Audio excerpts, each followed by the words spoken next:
A moment of the People's Channel.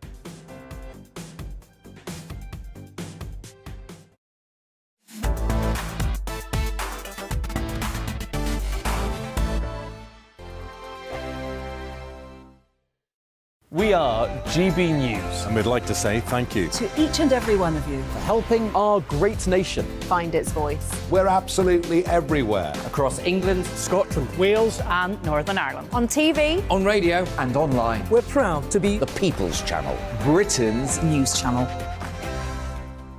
On the Mark Steyn Show, we cover the stories a lot of people are scared even to mention. The stuff that really matters with some of the world's biggest thinkers. Now is his opportunity to kind of take the steering wheel of history. Break away from the flock at 8 o'clock on GB News with the Mark Steyn Show. Hello, I'm Esther McVeigh. And I'm Philip Davis. Whether you're watching or listening on TV, online or on radio, we handpick the latest stories, debates and expert opinions for your weekend. So whether that's politics, news or showbiz, we've got it covered. Join us every Saturday morning at 10 o'clock on GB News. Join my show Farage, 7 p.m. till 8 p.m. Monday through Thursday. And there you will get opinion, analysis, debate, and I'll cover stories that nobody else dares to touch. You've been cancelled. Join the club. Oh my goodness, brilliant. And then for the last 15 minutes, talking pints. We're over a drink. We have a civilised conversation with someone. We very often disagree, but we do it in a grown-up way. Come and join me on Farage. Hi there, it's Stephen and Anne. At breakfast from 6 a.m, you'll always be caught up with everything you need to know, the latest headlines, opinions and debates. We'll bring you the good news and the bad, but most of all, we're here for you. Remember, send in your views and let us know what you would like us to talk about. That's because we're your news channel. And every morning at 6 a.m, it's breakfast on GB News.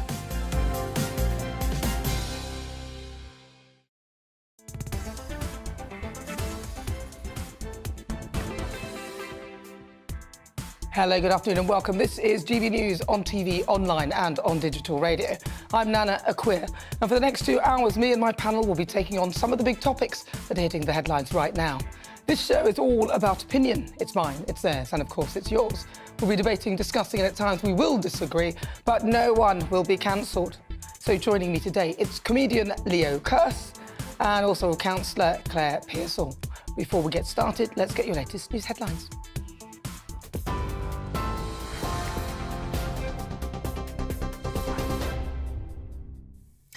Thank you, Nana. Good afternoon. It's 4 o'clock. I'm Tatiana Sanchez in the GB newsroom. Train drivers are striking today over pay, jobs and conditions, with only 11% of services running across the UK and some areas having no trains running at all.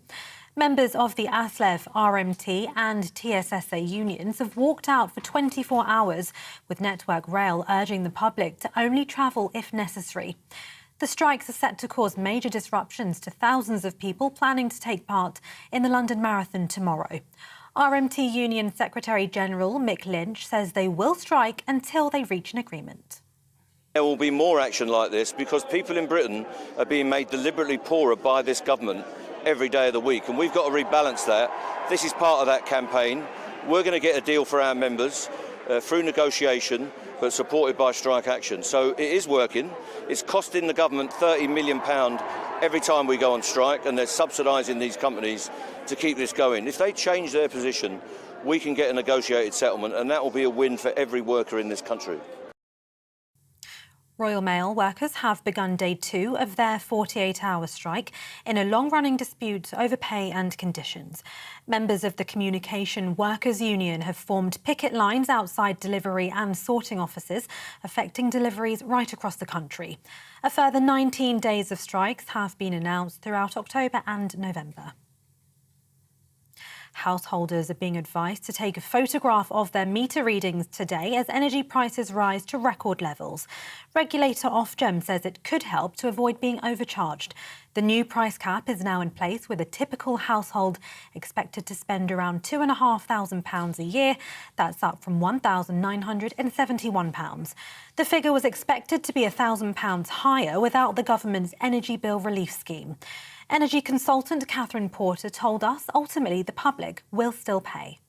In the short term, the government's going to pay for that by borrowing more money, but eventually that's going to have to be recovered through taxation. As we move through the next few years and after the end of this support scheme, prices will have come down. I don't think there's anybody who believes that prices won't be declining at that point. And I'm sure the government will reassess the situation when this 2-year scheme expires to see if more support is needed.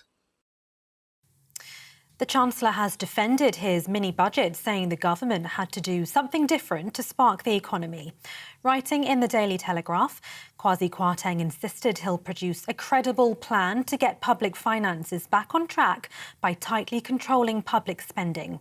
The comments come after the Prime Minister admitted the government's strategy has caused disruption and warned the country faces a difficult winter. Ukrainian forces encircled Russian troops, forcing them to retreat as they entered the eastern town of Lyman, a long-time Russian stronghold. A video posted online by the Ukrainian president's chief of staff shows soldiers climbing onto a vehicle and waving the national flag on the outskirts of town. While Russia claims their troops have pulled out of the town, a close ally to Putin has reportedly said Moscow should consider using low-yield nuclear weapons in response to that defeat.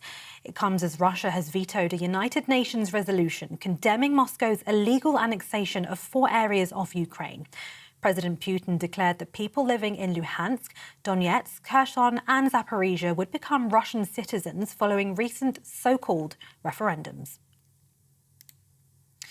Prime Minister Liz Truss has met her Danish counterpart today to discuss what they say is a so-called sabotage to the Nord Stream gas pipelines. The Danish Prime Minister, Mette Frederiksen, says she passed key information on the damaged Nord Stream pipelines to Ms Truss at a meeting in Downing Street this morning. A Number 10 spokesman says the leaders stressed the need to stay united in the face of Russia's despicable action in Ukraine. The Danish Prime Minister says both countries will offer their support for the ongoing investigation. We are very worried about the situation with Nord Stream 1 and 2. This is sabotage and it is critical infrastructure. So, of course, this is a very serious situation. We don't know yet who is behind this. We just decided yesterday to have a very strong cooperation between Germany and Sweden and Denmark when it comes to investigate what has actually happened. South Korea's military says North Korea has fired 2 missiles towards the sea today, its 4th launch in a week. It comes just a day after South Korea. The US and Japan staged joint anti-submarine exercises for the first time in 5 years. The launch is seen as ratcheting up tension around the Korean peninsula. And footage of a planned steel plant explosion has emerged in the town of Redcar. It's thought to have been heard up to 8 miles away. The demolition of the former basic oxygen steelmaking plant, which contained around 105,000 tonnes of steel, is believed to be one of the largest explosive demolitions ever to take place in the UK. The site is now being regenerated to create the Teesworks Industrial Zone, the UK's largest free port. This is GB News. We'll bring you more news as it happens. Now let's return to Nana Akua.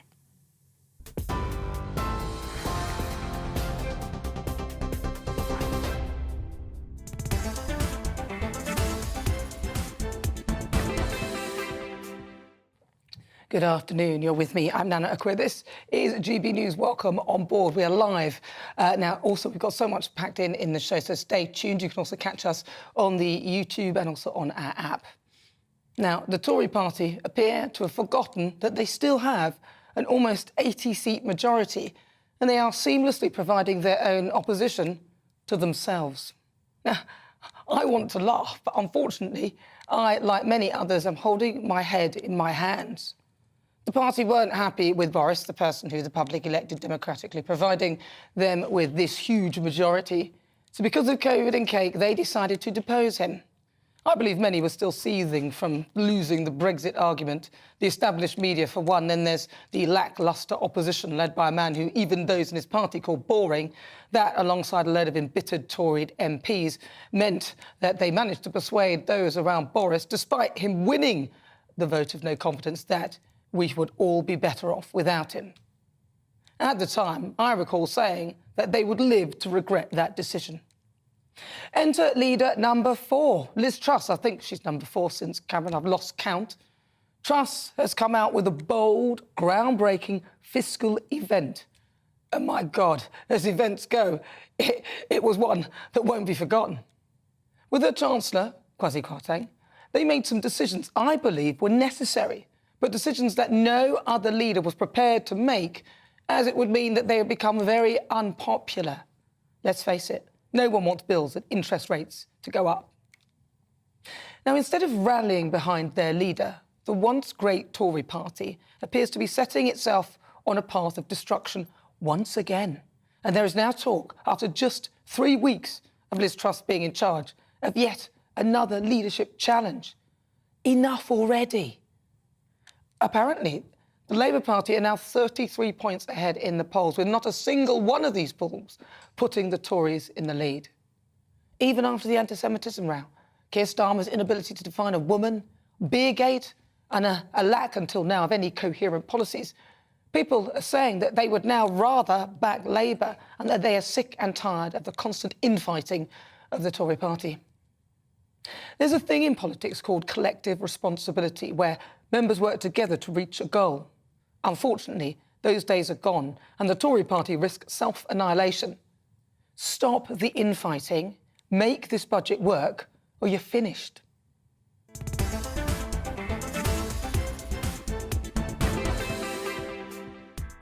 So before we get stuck into the debate, here's what else is coming up today. In the Great British Debate this hour, I'm asking, is the reaction to the Chancellor's mini-budget part of Project Fear? After the mini-budget, the Office of National Statistics, or ONS, originally produced a negative economic forecast for the country. Then it changed its mind to a positive forecast. And critics argue that this has had a profound consequence on the chaos that's ensued. And ever since the announcement of the mini-budget, scaremongering headlines have appeared. So I'm asking, is the reaction simply a case of Project Fear? At 4:50, it's time for the Royal Roundup with royal biographer Angela Levin. She'll be in the studio live with me to discuss all things palace-related. We'll be discussing Camilla's journey from outcast to Queen Consort in Angela's new book. Then, after reports that King Charles was not happy with the family's portrayal in The Crown, the Sussexes have apparently stepped in and asked Netflix to go easy on the royal family. And is it Prince William's responsibility to heal the rift between him and his brother? Angela doesn't seem to think so. Join me for that. And then, in Difficult Conversations at 5, I'll be speaking to Kevin Dooley, who was thrown into a world of gang crime. He became a drug addict and alcoholic at the tender age of just 12 and was left homeless. Now, he's changing the landscape of contemporary recovery and helping heal others up and down the country. Well, that's all on the way. Tell me what you think. As ever, you can email gbviews@gbnews.uk or tweet me at gbnews.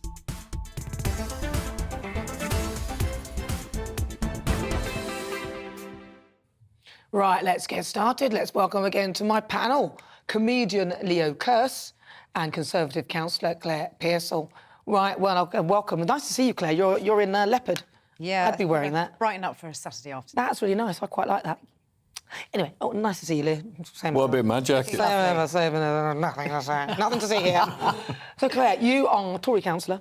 Yep. What is your vision, your view of this sort of, we might have to get rid of Liz Truss now, because they are now talking about that sort of thing again? Yeah, but there's always a lot of talk about things like that. Whenever they're not happy, it's like, we're going to get rid of you. However, she is a new leader. The rules state that we can't do anything for 12 months. Those are the 1922 committee rules. All right, they can be changed, but it's a complicated process. There's also a vacancy on the 1922 executive committee because Nusgani was made a minister, so you have to replace that person to have a full complement. So it's not as simple as, well, we just want to get rid of her and we will.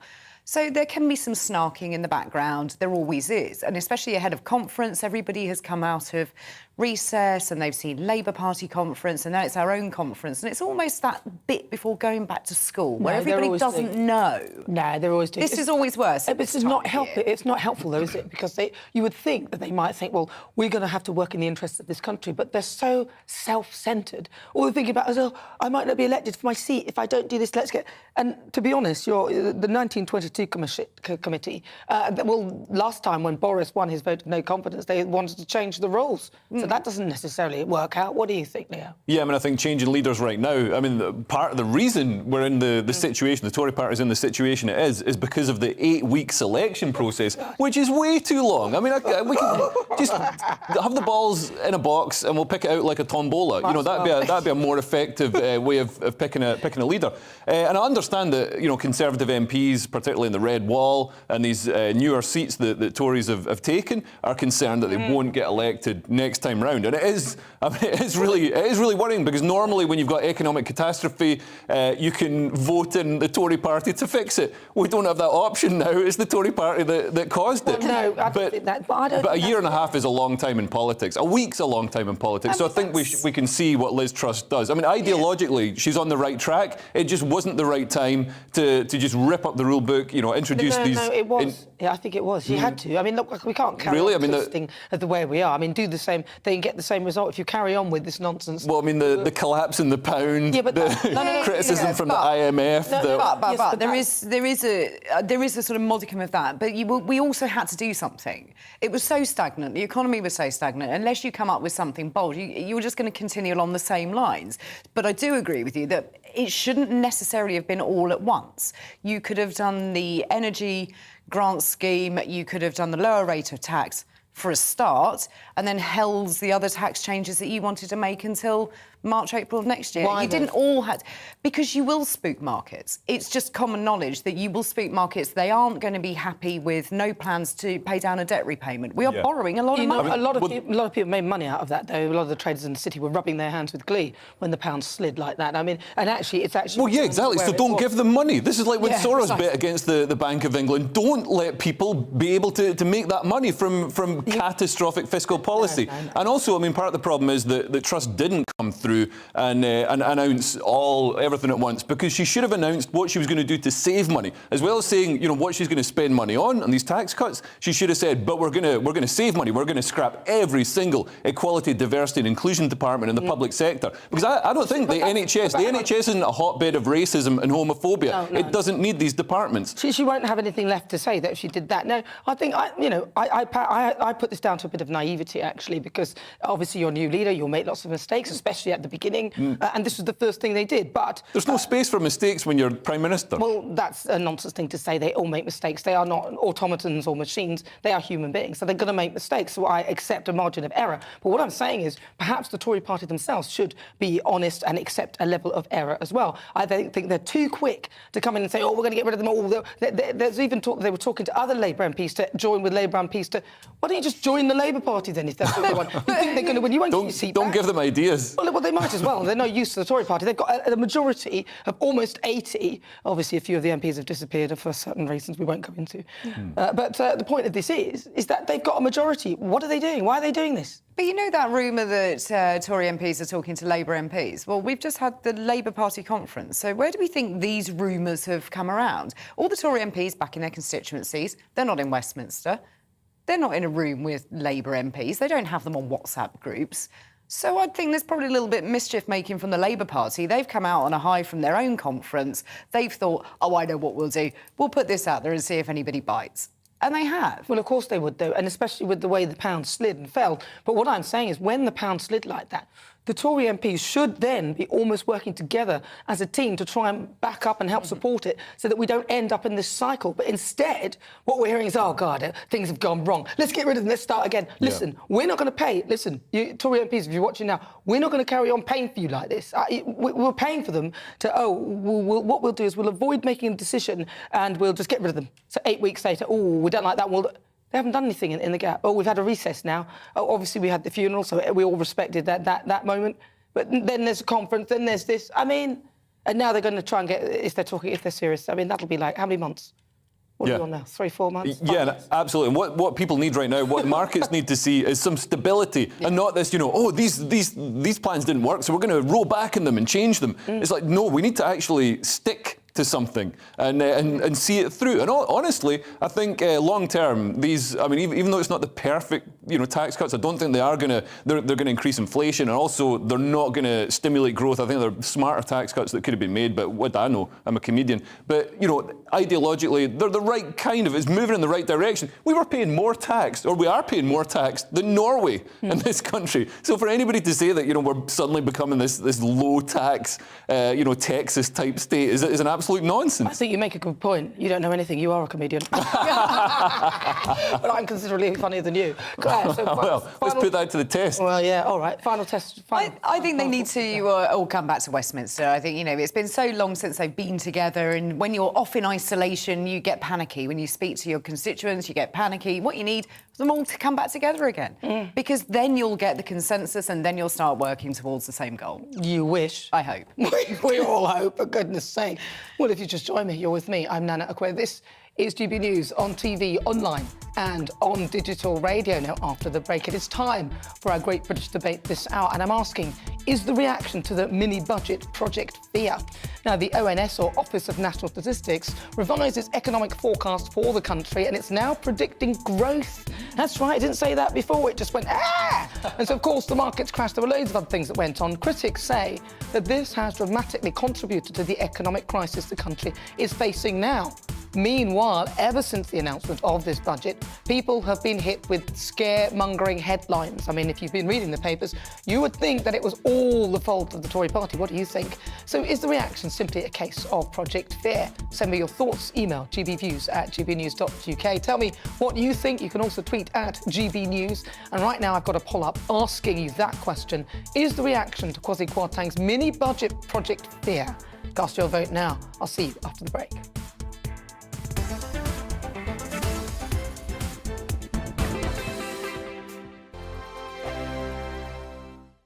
We are GB News. And we'd like to say thank you To each and every one of you. for helping our great nation find its voice. We're absolutely everywhere. across England, Scotland, Wales and Northern Ireland. On TV, On radio and online. We're proud to be The People's Channel. Britain's news channel.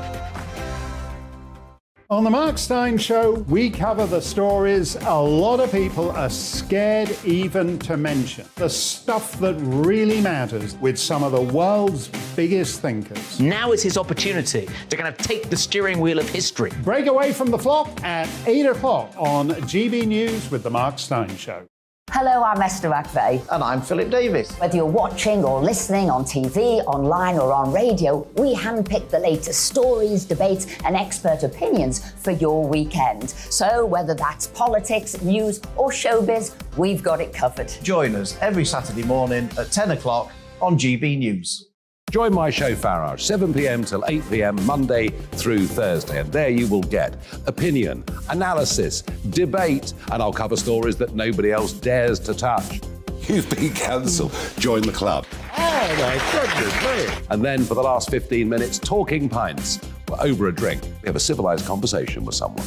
We very often disagree, but we do it in a grown-up way. Come and join me on Farage. Hi there, it's Stephen and Anne. At breakfast from 6 a.m, you'll always be caught up with everything you need to know, the latest headlines, opinions and debates. We'll bring you the good news and the bad, but most of all, we're here for you. Remember, send in your views and let us know what you would like us to talk about. That's because we're your news channel. And every morning at 6 a.m, it's breakfast on GB News.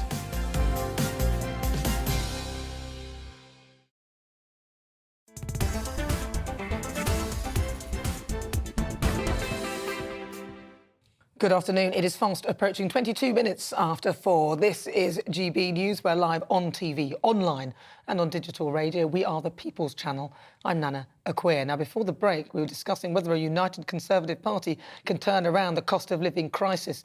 Here's a taster of what you've been saying. Robert says, the problem with the Conservative Party is those Remainers who wouldn't accept the Brexit result. And now it's the same ones who cannot accept that Sunak lost.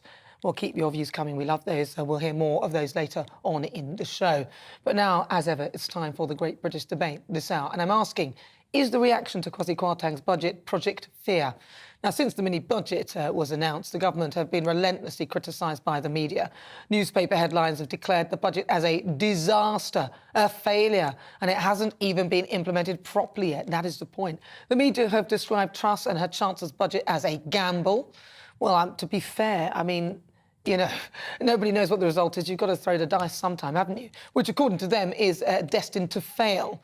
Yes, it is a gamble, but what's to lose? We've pretty much, that's all we got left, do you know what I mean? At least the government are distinguishing themselves from the previous government and are radical in trying to deal with the cost of living crisis. The media's headlines take me back to 2016 when Project Fear was rampant in trying to undermine the Leave campaign through scaremongering and overreactions in an attempt to dampen optimism and encouragement. So, is the media warning us about this mini-budget which could deepen and worsen the cost of living crisis? Or is it just reaction and Project Fear? Well, I'm joined by Shankar Singham, who is the CEO of the economics and trade consultancy Competere and a former trade advisor to both the UK and the US. Now, thank you so much for joining me. So I'm going to start with your thoughts on this then. Do you think that there is an overreaction to the budget? So I think what you have to do is sort of unpick all the different elements of the budget and look at each one and then look at it in its entirety. And the first thing to say is that this is the first step in a program of things that the government is going to be doing. And they're addressing the problem. They're addressing the issue, which is that the UK for a very long time, and you have to go back probably 30 years, has allowed a lot of distortions to take place in its market. It's allowed significant barriers, significant regulatory barriers, and that's led to costs going up. So costs have gone up, significantly, and as a result of costs going up, that's why we have, the cost of living crisis and so forth.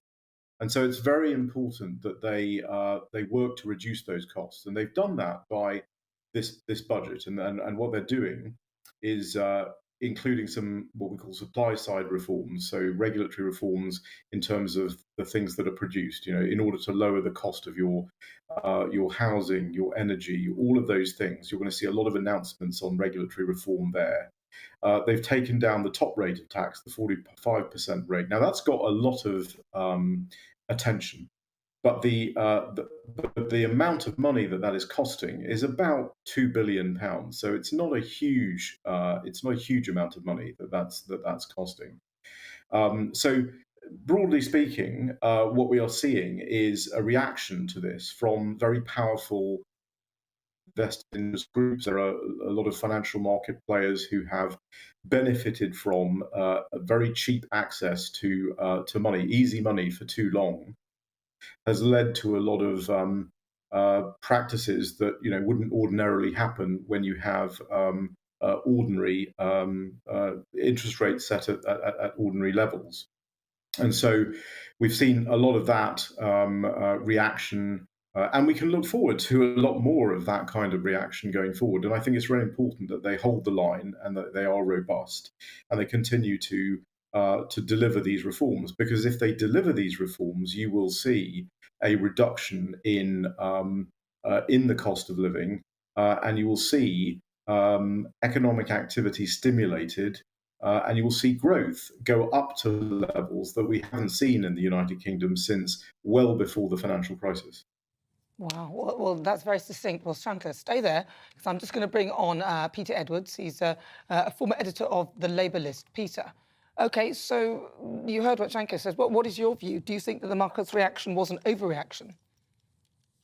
No, I think it was completely justified, and I think the comparison with the EU referendum is completely misleading. That was about predictions, what might happen in the future after a one-off referendum. But this time, we've already had a panic on the markets within days. We've already had a spike in interest rates and the Bank of England forced to spend around £60 billion to calm down pension funds and protect all our future retirement benefits. We've already had around 1,000 mortgage products withdrawn in a matter of days. That's to say nothing of the very poor political messaging or the unfairness in having an income tax cut, which of course Labour will support, but the benefits of which are outweighed by increasing energy bills. So the downsides are certain, and one of the newspaper headlines called it a gamble. But I'd say it's not even a gamble, because The downsides are certain, and they've been confirmed already.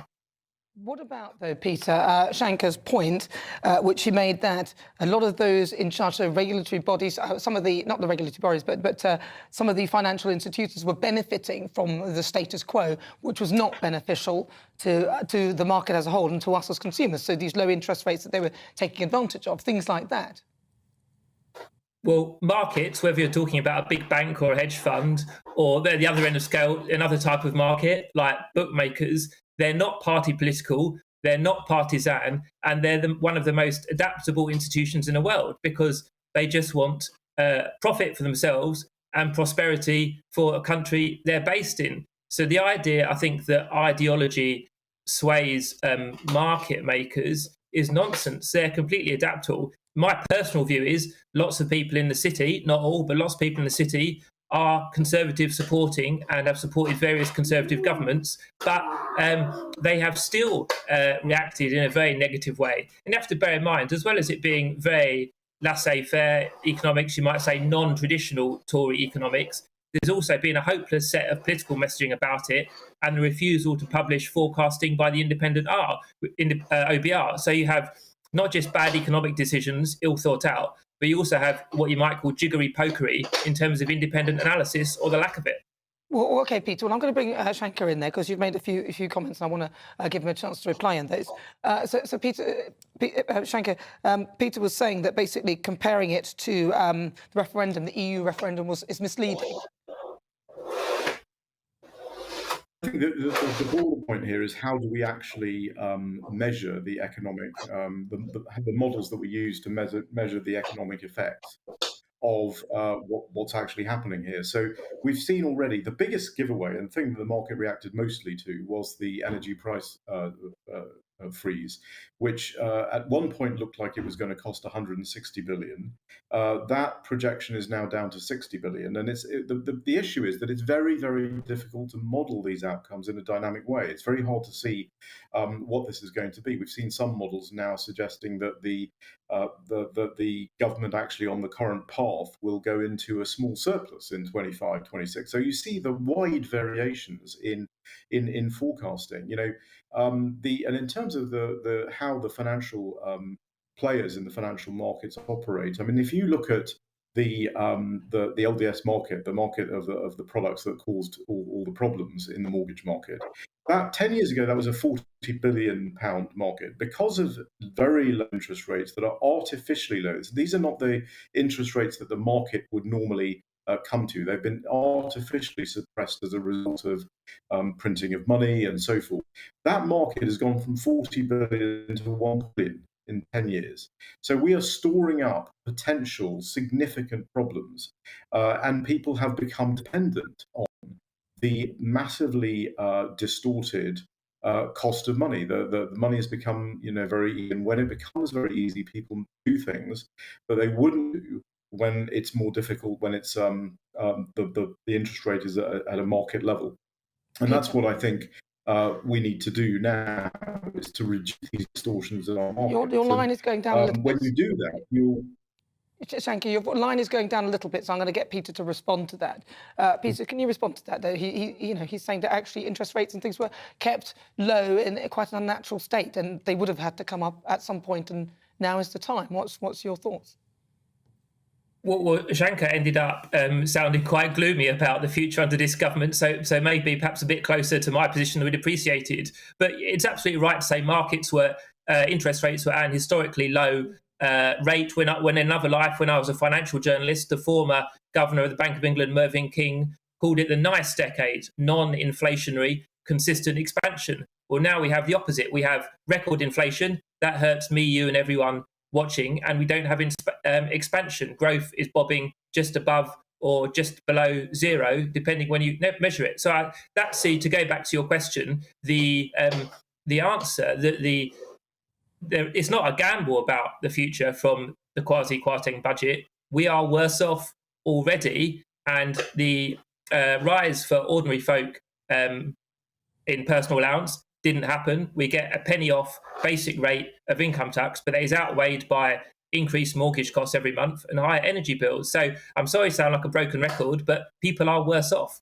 Don't worry, you don't sound like the broken record. You just sound like somebody who is representing your point of view, which is fine. But I want to say that something that Peter mentioned, Sanko, I'm going to give you the final word. He talked about the pensions and the support, the Bank of England, where they rescued the gilt market, to the tune of 65 billion, which is... But is that not sort of normal practice in a way? Isn't the Bank of England always supporting the gilt market, or is that quite unusual?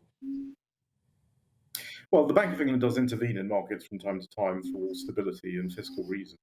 So that's not, enormously unusual. But I think the major point is, we have inflationary pressure, and the way to lower that inflationary pressure is to lower these distortions, get the costs down, and what we'll see in the future is a series of announcements about lowering the cost of the key things that matter to people. I was going to say, Shanky, we're losing your line, sadly.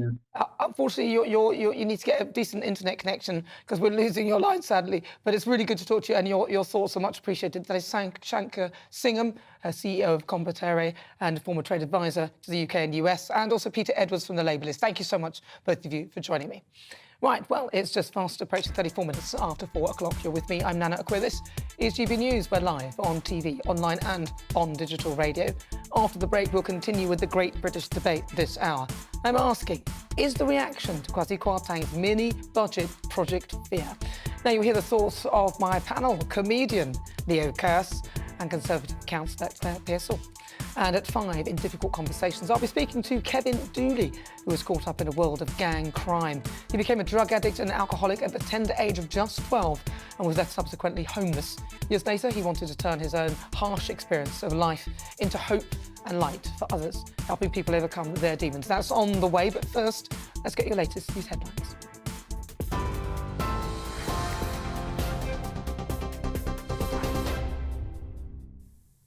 Thank you, Nana. This is the latest from the GB Newsroom. Train drivers are striking today over pay, jobs and conditions, with only 11% of services running across the UK and some areas having no trains running at all. Members of the ASLEF, RMT and TSSA unions have walked out for 24 hours, with Network Rail urging the public to only travel if necessary. The strikes are set to cause major disruption to thousands of people planning to take part in the London Marathon tomorrow. Households are being advised to take a photograph of their meter readings today as energy prices rise to record levels. Regulator Ofgem says it could help to avoid being overcharged. The new price cap is now in place, with a typical household expected to spend around £2,500 a year. That's an increase of around £530. The Chancellor has defended his mini-budget, saying the government had to do something different to spark the economy. Writing in the Daily Telegraph, Kwasi Kwarteng insisted he'll produce a credible plan to get public finances back on track by tightly controlling public spending. The comments come after the Prime Minister admitted the government's strategy has caused disruption. Russian troops have retreated from the eastern city of Lyman in Ukraine after being encircled by Ukrainian forces. A video posted online by the Ukrainian president's chief of staff shows soldiers climbing onto a vehicle and waving the national flag on the outskirts of town. A close ally to Putin has reportedly said Moscow should consider using a low-yield nuclear weapon in response. It comes as Russia has vetoed a United Nations resolution condemning Moscow's illegal annexation of 4 areas of Ukraine. TV, online and DAB+ radio. This is GB News. Nana's back soon.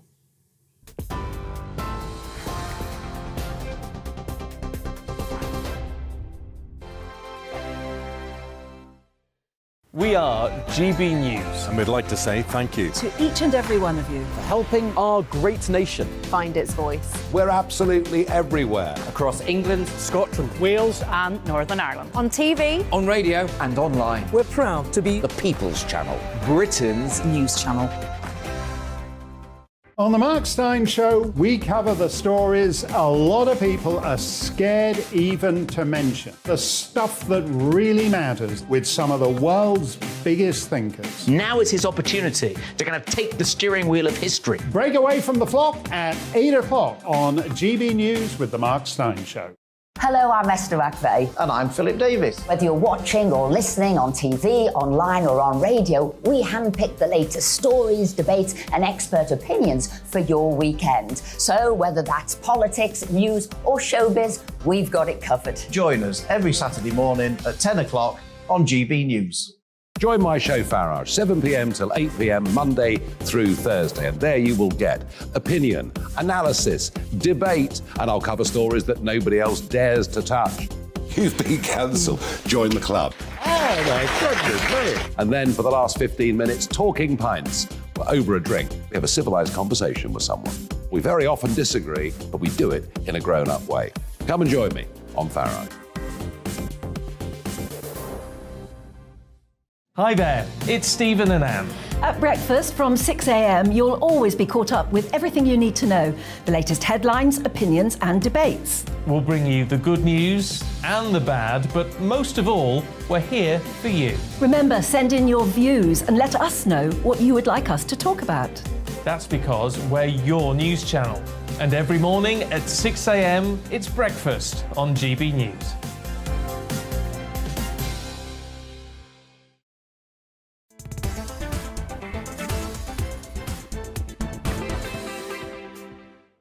If you just joined me, where on earth have you been? Do not go anywhere. This is GB News. I'm Nana Akua. We are live on TV, online and on digital radio. You can also stream us live on YouTube or catch up via our GB News app. Now, we return to our Great British Debate this hour, and I'm asking, is the reaction to Kwasi Kwarteng's mini-budget Project Fear? Now, the Chancellor and the Prime Minister have come in for heavy criticism, which has increased divisions and pressure within the Conservative Party, which doesn't seem to take much these days. Some MPs already calling on both Truss and Kwarteng to resign. No, for goodness sake, we've had enough. Don't even start that with us. Is this just an overreaction from the media elites to the mini-budget, or should we be worried about the government's breakaway from traditional orthodox economic policy? Right, let's see what my panel make of that. I have with me Leo Kearse, who's a comedian. And Councillor Claire Pearsall. Right, I've got to start with you, Leo. Project Fear, I mean, you heard what Shankar said and also what Peter said. To me, Shankar sounded very coherent. Peter is very coherent, but to me, Shankar's explanation sounded more credible. Yeah, absolutely. And he said, you know, these policies have some merit. So, you know, if we wait some time, if we wait a year, they could bear fruit. But obviously, markets tend to act in a sort of a mania. So while I wouldn't say it's exactly the same as Project Fear with Brexit, because, you know, obviously that was sort of projecting what the policies were going to be, whereas actually now we've got the policies in place and we can see how sort of dicey they are. I think the Well, you mentioned it, the OBR, so the Office of Budget Responsibility.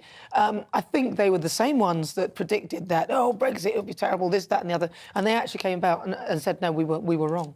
So, you know, what I'm saying is even if they had gone to the OBR might have responded in the same way they did. But it shows an arrogance and, you know, a lack of foresight to not run a budget past the OBR and not get it checked. But they didn't have to. It's not about having to. Normally, you know, a budget, to call it a... fiscal event. A fiscal event. It's like Putin saying it's not a war. It is a budget. And it's, you know, it's made more changes than most major budgets. So it definitely is a budget, and they should have you know, just gone forward with a bit more foresight and less arrogance. Do you think that there would have been any real change into reaction? Obviously, with the Labour Party, they would have reacted the way they have anyway. And then there's the haters, the Rishi Sunak supporters who weren't happy that Liz Truss got in instead of Sunak, calling her ideas fantasy economics. Remember that? So. And then him saying, oh, well, you know, apparently people are saying that what Rishi Sunak said would happen has happened. But then, let's be fair, Rishi Sunak was the architect of a lot of this before all of that happened anyway. So I suppose he would know what happened.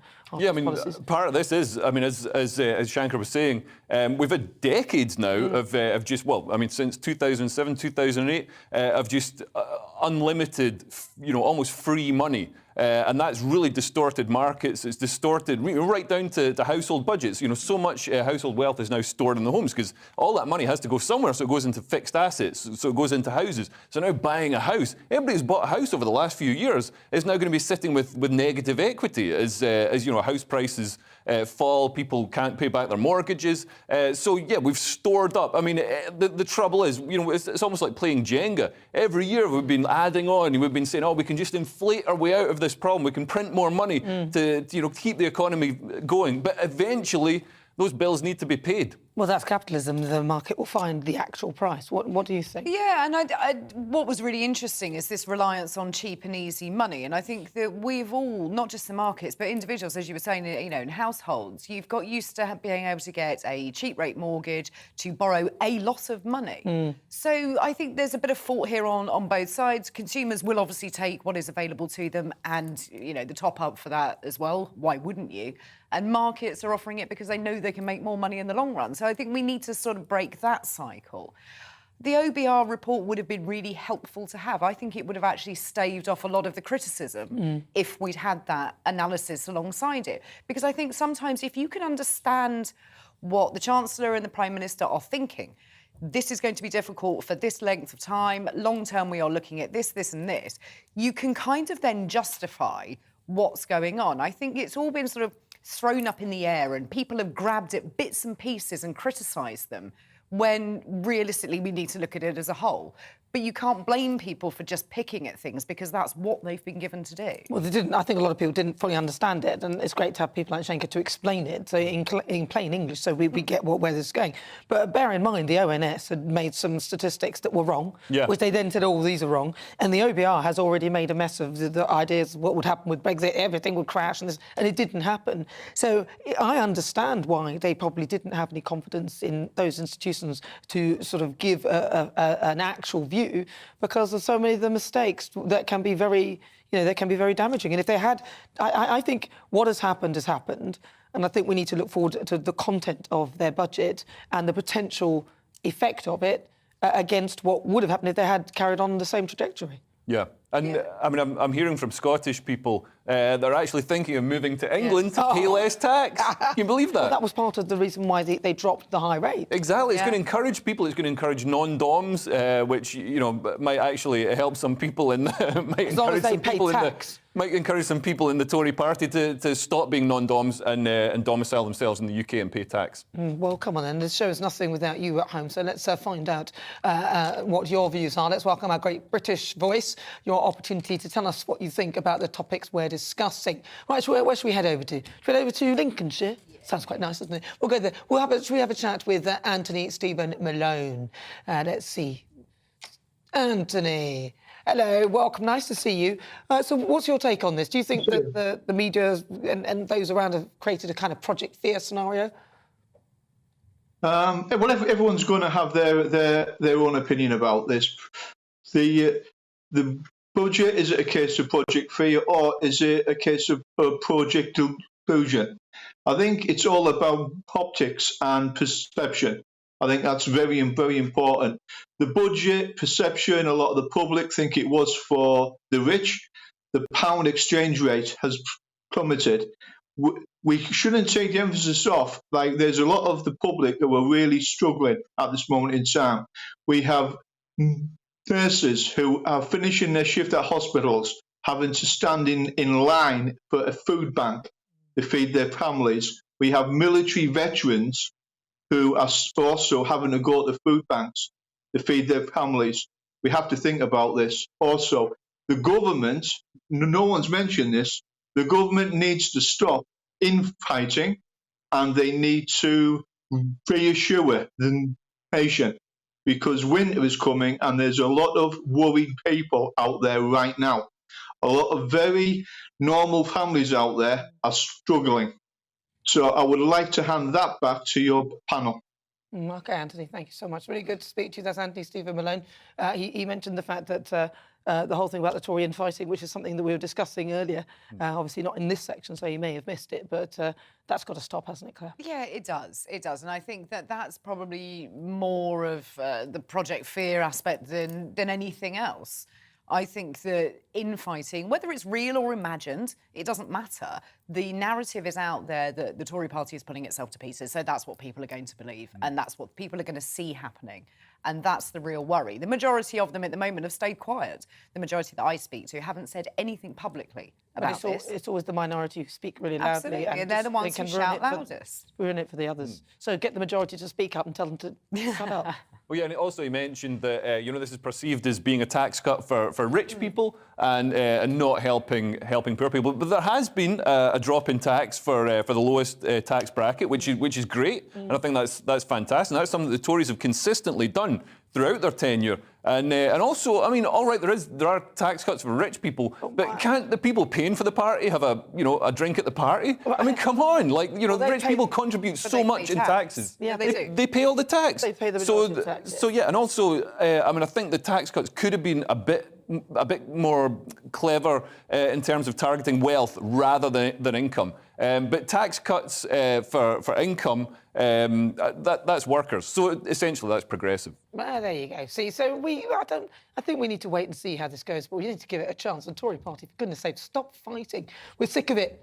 Right, today I've been asking is the reaction to Kwasi Kwarteng's budget, Project Fear. Lots of you have been getting in touch with your thoughts. Alistair said, yes, Project Fear all over again. We've become a nation of wimps. I like that, it's true, isn't it?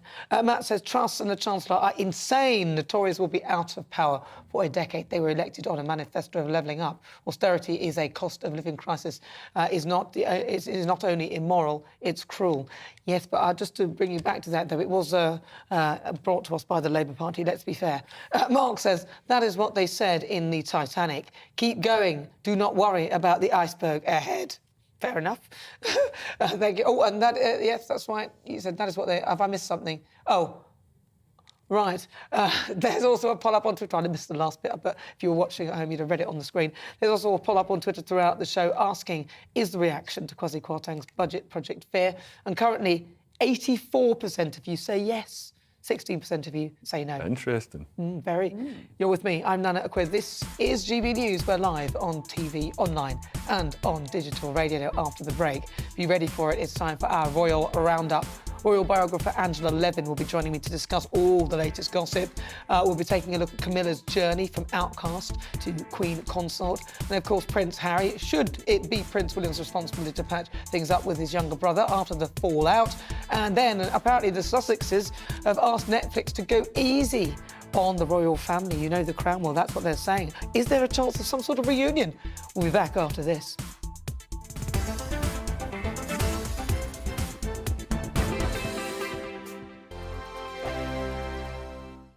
We are GB News. And we'd like to say thank you to each and every one of you for helping our great nation find its voice. We're absolutely everywhere. Across England, Scotland, Wales and Northern Ireland. On TV, On radio and online. we're proud to be The People's Channel. Britain's news channel.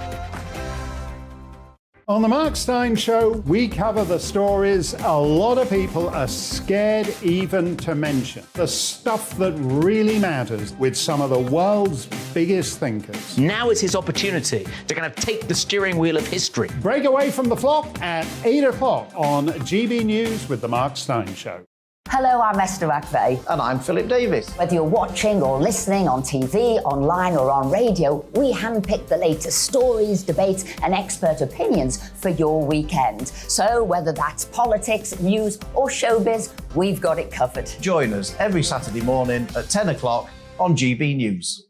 Join my show Farage, 7 p.m. till 8 p.m. Monday through Thursday. And there you will get opinion, analysis, debate, and I'll cover stories that nobody else dares to touch. You've been cancelled. Join the club. Oh, my goodness me. And then for the last 15 minutes, talking pints. We're over a drink. We have a civilised conversation with someone. We very often disagree, but we do it in a grown-up way. Come and join me on Farage. Hi there, it's Stephen and Anne. At breakfast from 6 a.m, you'll always be caught up with everything you need to know, the latest headlines, opinions and debates. We'll bring you the good news and the bad, but most of all, we're here for you. Remember, send in your views and let us know what you would like us to talk about. That's because we're your news channel. And every morning at 6 a.m, it's breakfast on GB News.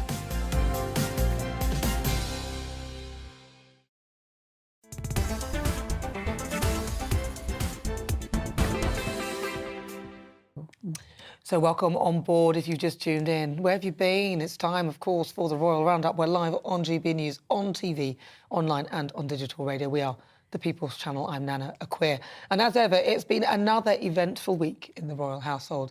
And so it is time for the Royal Roundup. Who better to talk about the lives of the royals than royal biographer Angela Levin? She joins me now in the studio. Angela, it's so good to see you. Nice to be here. So, Angela, what has been going on? So start me at the beginning. Where should we go to first? Who should we start Well, with? we can talk about the change of direction of Meghan and Harry. Yes. Well, that was interesting. I heard about that. So tell me more. Yes. Well, they've sort of either sacked Sunshine Sachs or Sunshine Sachs has sacked them. They've parted and they're going to do it within the Archie sort of combination of people that they've got working for them. So that's their PR? Yes. Yeah. And they want to actually calm down some of the stuff that they've done for Netflix, which they're very anxious to get out by the end of the year. But they're now saying that they'll do it next year. They want to soften the things that they've said about the Queen and King Charles. And it's quite interesting because obviously they've done it, which is nasty in itself. I mean, you can spend if they're going to spend several months getting rid of it all, it shows that there's quite a lot that they've said and done that they now don't think is appropriate. And some people, I've read, think that that's because they want to come to the coronation. Meghan with a nice... Or perhaps they realise that it's sunk in when they saw the response of the world to our amazing Queen. They suddenly realised the power of the monarchy and thought, I don't think we should tread on this because if we do that, it's going to be bad for us. And I wonder why they split with their PR. Perhaps their PR were pushing them forward. Well, I think they were very harsh. They were very strong. They were very determined. And they were going at it all the time, you know, in sort of power shots. And I think that they've, you know, I hope they have realised that with the magnitude of people all around the world who were totally interested in what was going on and so sorry to lose the Queen and what a wonderful woman she was and so much feeling of togetherness around the world that they don't want to be left out of that. Well, also, it'd be totally tasteless to bring out something like that. Yes. Bring out, especially Harry with the book. I don't know whether that's gone. No, that's a different thing. Is he gonna, he wants to rewrite a lot of that. I bet he does. But I don't know if the publisher will let him because it's almost ready to go.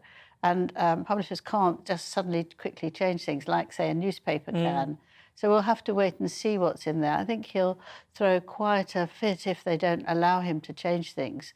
But they've given him £18 million. So they might just say, we don't want you to take it all out so it's soft and nice, because that's not very interesting for that sort of money. Well, so it's quite difficult to get out of publishing deals, then, I presume, is it so? Yeah. Well, you can't just do that at the last minute. You can do it, you know, early on before it goes to the printer, or you can change it a little bit, but you can't actually make huge changes once it's gone to the printer because it costs the publisher a fortune to get rid of all the books that they've done and redo it. So we'll have to see whether he can actually soften things down or whether he gets rid of it altogether, which a lot of people think is a very good idea. Me too. Yeah, me too. Just get rid of it. But then what do they do about the money? You know, it's all tied up with making money and getting rich or staying rich. So it's a tricky one, very tricky one. Perhaps if they came back to the fold of the royal family, they wouldn't have to worry about money at all. But you know all about books because your book, Camilla, is out. I'm so excited. It came out on Thursday. Amazing. I can't believe it's finished and done now. So that's very good. And I've tried there not to talk about myself about what I think of her, but to talk about to her close friends, former employees, heads of charities, about what they think. So it comes from a wide range of people who've known her a long time. And I think that's worked really well because they see her in all sorts of different lights. I hope people will give her a chance. She's had a very hard time. And I think she's come into her own. And the Queen wants her to be Queen consort. And I hope that that works very well. She'll be very strong for King Charles. She seems very a very loyal, calming influence. Yes, and also make him laugh. So she's a very loyal person, and she loves the monarchy. She's got a great sense of duty. And finally, your thoughts on whether William should be the person to unite the Sussexes? No, I think that's nonsense. They said it would look very bad when he eventually becomes king, but I don't think you can expect him to do that. I think they have to come to him. They've been the nasty ones. They've got to apologise, and they've got to show that they will fit in with the royal family. I can't think that you should expect an older brother to do that for his younger one. I mean, they can surely compromise, but it's not his responsibility. And I think that it will be quite hard for them to fill the rift. Well, it'll be interesting to see how Prince Harry and Meghan Markle get out of this one, won't it? Angela Levin, always a pleasure. Thank you so much for joining. Thank you. That is Angela Levin. She's the author of the new book, Camilla. Make sure you get your hands on it. It looks like a good read. I can't wait to read it. You're watching me. I'm Nana Akua. This is GB News. We're live on TV, online and on digital radio. If you're listening, welcome on board as well. But first, it's time to get some weather. Looking ahead to this evening's weather, and the UK is looking unsettled in the northwest with showers, drier in the south and the east. Here are the details. A dry end to the day for southwest England, but a bit cloudy. Rain is expected from the southwest later on, bringing some heavy bursts at times. Any lingering showers will fade into this evening across southeast England to leave some late sunny spells before cloud thickens from the southwest later on. Showers may continue across North Wales for a time, but a drier evening expected in the south. Cloud cover will increase. There may be the odd shower across the Midlands, especially in the north this evening, remaining dry elsewhere with some late sunny spells before cloud cover increases from the southwest later on. Showers will persist across northern England this evening, though they'll be most frequent in the west. Drier with clear spells in the east, and it will be cool in sheltered areas here. Blustery showers will continue across Scotland throughout the evening, but they'll be heaviest and most frequent in the west. Further east, it will be a drier evening with some clear spells. Showers will continue across Northern Ireland, though, and will start to fade through the evening, with some late sunshine possible. Remaining breezy at first, the winds will slowly become lighter. Showers will be focused across western Scotland by tomorrow morning, cloudy in the far south of England with outbreaks of rain. And that's how the weather is shaping up overnight into tomorrow morning. I'm Mark White. As GB News Home and Security Editor, I cover those key issues that are so important to you. Our authorities, our communities doing all they can to combat violent crime. With the public services under unbearable strain, why are we still failing to control our borders? Defence, the first priority of any government, has been continually hollowed out. Can we trust our politicians to protect the armed forces? Join me, Mark White, on GB News. Hello there, it's Eamon Holmes here from Breakfast on GB News. We're not just on your television and your screens, you know. We're on DAB plus digital radio, so you can listen to your favourite shows on the move. If you've not yet listened to GB News Radio, it's very simple. We're on your radio player and TuneIn apps, on your smart speaker, phone or tablet, or online at gbnews.uk. Take us with you wherever you go. GB News Radio. You never have to miss a moment of the People's Channel.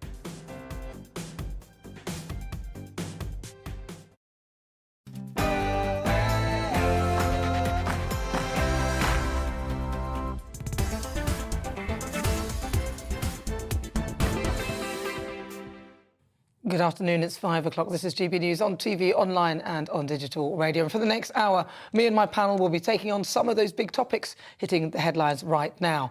On the way, difficult conversations will be shining a spotlight on addiction, speaking to a former addict and gang member.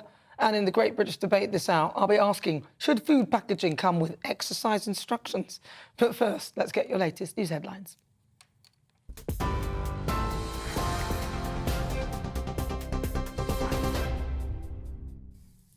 Good afternoon, it's 5 o'clock. I'm Tatiana Sanchez in the GB Newsroom. Train drivers are striking today over pay, jobs and conditions, with only 11% of services running across the UK and some areas having no trains at all. Members of the ASLEF RMT and TSSA unions have walked out for 24 hours, with Network Rail urging the public to only travel if necessary. The strikes are set to cause major disruption to thousands of people planning to take part in the London Marathon tomorrow. RMT Union Secretary-General Mick Lynch says they will strike until they reach an agreement. There will be more action like this because people in Britain are being made deliberately poorer by this government every day of the week, and we've got to rebalance that. This is part of that campaign.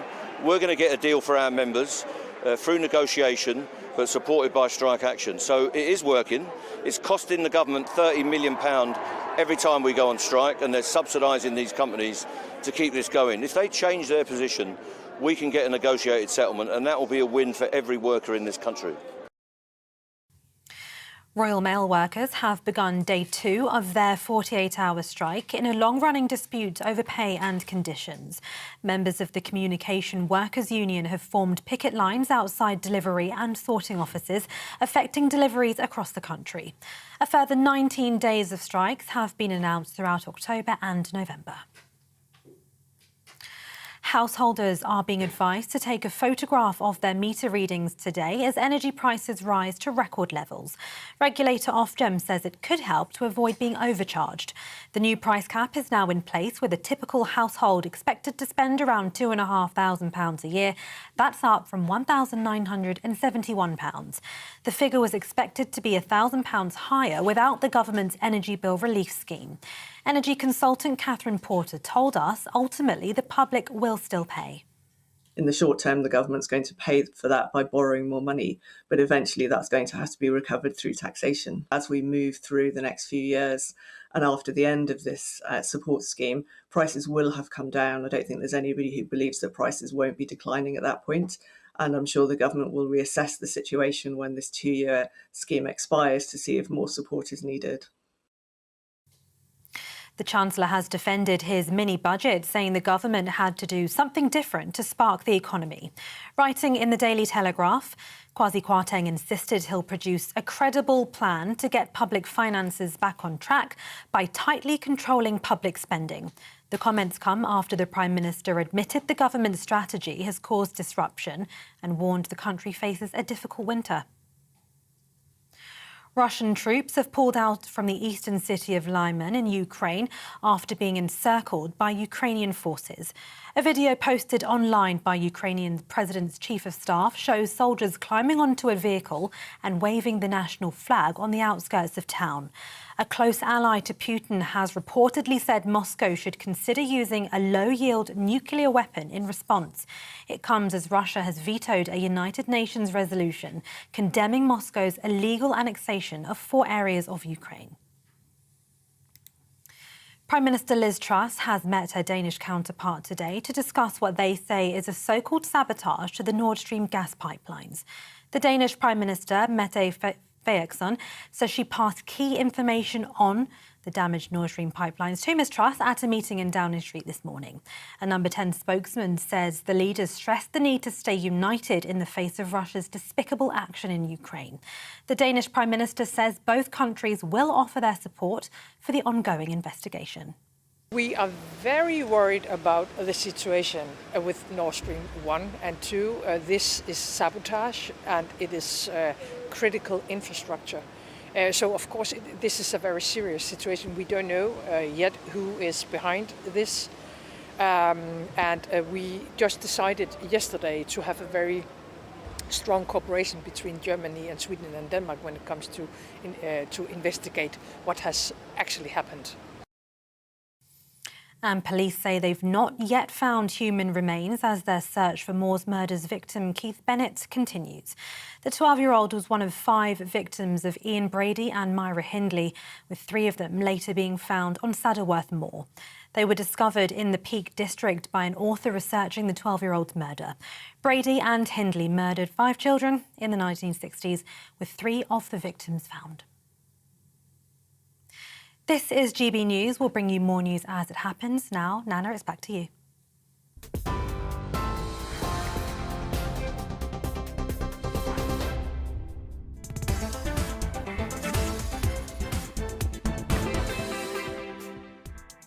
Good afternoon. It is just coming up to 7 minutes after 5 o'clock. This is GB News.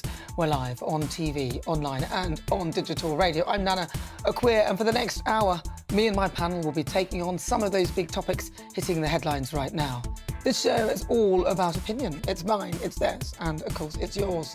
We'll be debating, discussing, and at times we will disagree, but no one will be cancelled. So joining me today, it's comedian Leo Kearse and Conservative councillor Claire Pearsall. Still to come in just a moment, it's Difficult Conversations, and this week we'll be speaking to a reformed addict. Kevin Dooley was born in a rough part of Glasgow. He was thrown into a world of gang crime, becoming a drug addict at the age of just 12. He later became incarcerated and homeless to add to his plight, and now reformed, he's helping others overcome their demons. At 5:20, it is the Great British Debate, and I'm asking, should food packaging come with exercise instructions? Scientists have demanded that food companies should include how much exercise you need to burn the calories off on their labels.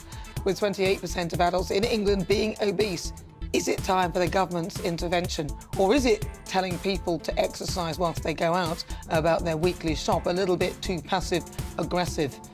And of course, as you know, the train strikes have brought the company to its knees once again. Strike action is adding to the chaos caused by the energy crisis and the Chancellor's controversial mini-budget. But have the public lost sympathy for the unions? We'll be speaking to our GB News correspondent Alice Porter, who was at King's Cross earlier.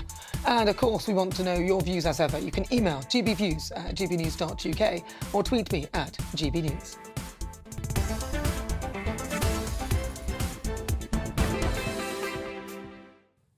Now it is time for this week's Difficult Conversation. Kevin Dooley was born in the roughest part of Glasgow and battled with his inner demons throughout his younger years. Thrown into the world of gang crime, he became a drug addict and an alcoholic at the age of 12 and subsequently homeless. Becoming entrenched in gang culture led to a period of incarceration for the young man in a mental health unit in South Shields. Living in a community rife with violence meant that Kevin could not live life without some sort of mood-altering substances. And life's tribulations didn't stop there for him. He lost his 16-year-old son after he overdosed on prescription drugs and alcohol. And years later, he wanted to turn his own harsh experience of life into hope and light for others. Kevin has worked in the criminal justice system assisting police and has even been invited to speak at the famous Cambridge Union. I'm pleased to say that Kevin joins me now. Kevin, thank you so much for coming in and talking to us. So, Kevin, let's start sort of near the beginning. You know, as a child, what was your family life like? First of all, thank you for inviting me in. Thank you for considering me for this piece. I come from a big family, Irish, Scottish, Catholic family. Mother and father, 18 children. I was the youngest. 18 children? 18 children. 18? How do you, were there twins in there? There must have been twins. There's 3 sets of twins. 3 sets of twins? Boy, girl. Following year, boy, girl. Yeah. Then there's me and my twin brother. You and your twin brother, there's another one that looks just like you. Does he look like you still? He does. Well, we did for years, and I've got a kind of blonde bit of hair at the back. People you have? Really? Where? No, it's at the back. But when we were young, that's how people told the difference, you know. But like, yes, it was a big family, and my family were grown up and already married and had children when I was born. But at 6 months old, my father died, and he was a docker for years in Glasgow. How did he die? An accident, just heart attack, 54-year-old. And he had already had an accident in the docks in Govan, and he'd lost one leg. And so this was later, he'd retired, and he passed away when we were 6 months. And while we were growing up, my mum had a breakdown as well, round about this time. My mum was 48 when I was born, you know, me and Brian. So she had a breakdown. So me and Brian went from Catholic home for a little minute, and then we went around different family members until my brother William Wassel, we eventually got legal guardianship and he brought us up. But before that, we'd always visited England and travelled about a lot because my mum had moved to England and with the blessing of my family for her health. And but we weren't like, away from her, we've seen her. And as we were growing up, so there was no secure base from an early age, you know, for myself and the world, the Gorbals in Glasgow. I like to, I tell people it's a posh part, you know. Is it though? It isn't, is it? It doesn't sound it, Gorbals. I know, but like it's abject poverty, it's a working class area, it's rough, and young males especially, there's an adversarial energy right away. When you're growing up, there's a kind of, they call it a Glasgow effect, you know, and young people die. There's a high instance of young people dying. And so gang, being in existence then, and there's a big divide, sectarian divide in Glasgow, Catholics and Protestants, and so these gangs were always predominant in your life, you know. Even if you weren't involved with them, you know, there was football, which was quite high. So like, it's easy to kind of slip into them, you know. Especially if, like me, my feelings when I was young was disconnectedness, fear, not understanding my role in life and not knowing how to get on with people. And so for joining a gang and actually becoming the leader of that gang gave me some sort of significance. So you were a gang leader? Yeah. So like, well, I had to be because But you were to try and but you were only 12, right? You got in the gang. 12, 13, 14, got into teenage years, yeah. And looking back, the reason I had to be the leader of a gang was to get some sort of significance, which I couldn't find another way, you know, because I couldn't feel gratitude, I couldn't feel appreciation, and I felt different from other people. And if you talk to addicts and alcoholics, they'll probably identify with that, you know, these feelings. So when did you, so what were your addictions, or was it one addiction? Was it lots of things you addicted Alcohol. to? When did that? Alcohol from 12-year-old. And when I found alcohol, I found that I could cope with life. It took away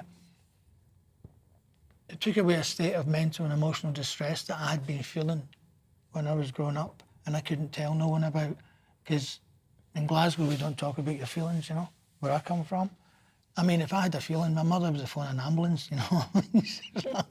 He's having a feeling, you better get here, you know. So that's how, like, out of this world it is, you know, like, so out where I'm come. So like, so you couldn't tell to people that I'm feeling lonely and I don't understand why. That conversation wasn't happening. So you try and bottle everything down. So I'm walking about like holding a ball underwater. Then when I found alcohol, which eventually led to hodgepodge of pills, prescription pills and other substances, I don't have to engage with life, because it became engaging with people, engaging with the world, relationships. They became quite painful, you know, and I'd rather be stoned. For me, being sober was really difficult, you know, and I found escape through. So how did you find yourself going to prison? Was that around about the time when you were young? Yeah, and when what was I it was that young, you did? yeah. What did you do to end up there? Yeah, gang crime, you know what I mean, fighting, and all the usual nonsense. End up on remand, end up getting a sentence, coming out. And later on, my life was full of institutions, because I ended up getting sectioned and suffering from depression at a later stage in my life, in adulthood. And some of the feelings that I felt when I was young, they impacted me in my adulthood, and I ended up sectioned in a care home for mental health issues in South Shields. And my feelings and thoughts at that time was, I don't know, it's like coming back from depression. People identify with this as well. It's like emotion means motion, it means movement, yeah, feeling emotion. When I was depressed, I never felt, there was no movement. It was like a mill pond. No matter what happened round about me, I was very still inside. Yeah. Neither up nor down. And I can imagine that must have sort of almost a sense come from your childhood. You're learning to cope with emotion by sort of bottling it, keeping it calm, but trying not to feel it, because otherwise there's nowhere to turn, nowhere to put it in. It can't go anywhere. Yeah. So you went to prison. How long were you there for? And then when you came out, what happened? On and off. I ended up. My son passed away. Yeah, my son was 16-year-old. And there's children going to go out this weekend, and they're going to experiment with alcohol or whatever. And that's exactly what happened to my son. And he had alcohol and substances, illicit. Was it something? And that a lot of people survived that weekend, and they done the same thing, and my son didn't. Was it something that he was doing constantly, or was it just one-off? Because I know one-off, yeah. Yeah, that and he couldn't be, and he couldn't be revived, you know. Oh. Now, that impacting on my life, and again, I closed down. Do you know what I mean? I closed down. Still angry with society, still disconnected, and I didn't know how to cope with grief or bereavement, and I couldn't talk about it. People ask you, you okay? You just say, yeah, I'm all right, and you couldn't talk. I never dealt with any of that grief, any of that loss in my life until I went to a rehabilitation centre. And there was a place in Weston-super-Mare called Broadway Lodge, and that's where there was a safe environment where I could vent. You must have felt a lot of tears. You must have felt so relieved to actually be able to take the lid off and let people know how you're feeling, and finally people listening and there to support you as well, which is so lovely to hear, because you're turning things around. But there was a period in your life when you were homeless as well. Yeah. Was that after that or before? Yeah, that was after afterwards. that. Yeah, so you'd had the help and then you ended up homeless. Yeah. What? Again, being unable, not having the resources to ask for help, to discuss what's going on in my life, in my head, in my mind.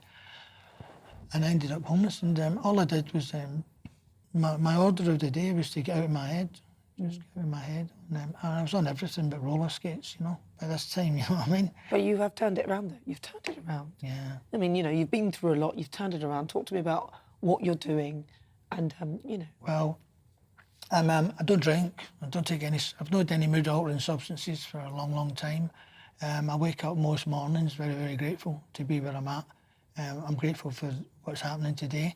I dedicated my life at one time in my recovery to dedicate my life to carry the message that change is possible, change is real, and I've done that through media, through writing articles, and finding my voice through other mediums like short stories, poetry. I've won first prize poetry. I got a Kessler Award, got a Financial Times Award, second, came third.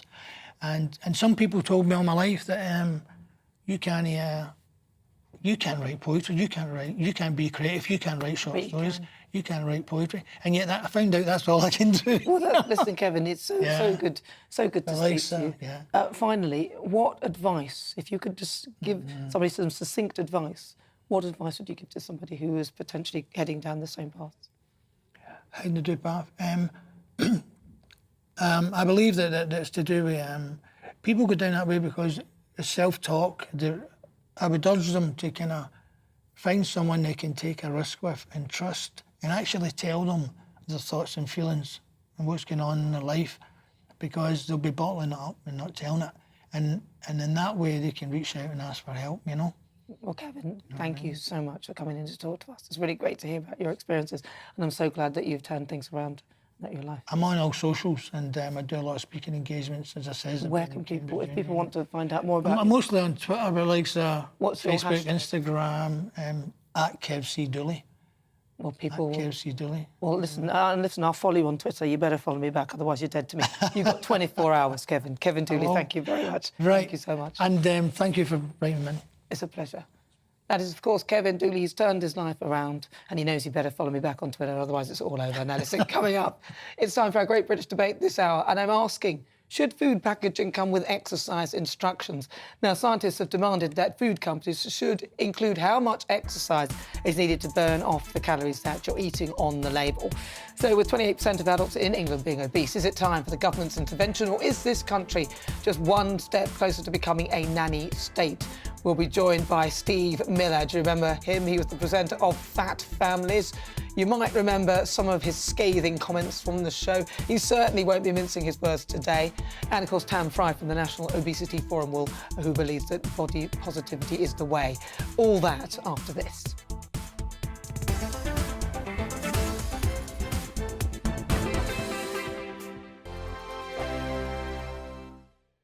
We are GB News. And we'd like to say thank you To each and every one of you. for helping our great nation Find its voice. We're absolutely everywhere. across England, Scotland, Wales. And Northern Ireland. On TV. On radio. And online. We're proud to be The People's Channel. Britain's News channel. On the Mark Steyn Show, we cover the stories a lot of people are scared even to mention. The stuff that really matters with some of the world's biggest thinkers. Now is his opportunity to kind of take the steering wheel of history. Break away from the flock at 8 o'clock on GB News with the Mark Steyn Show.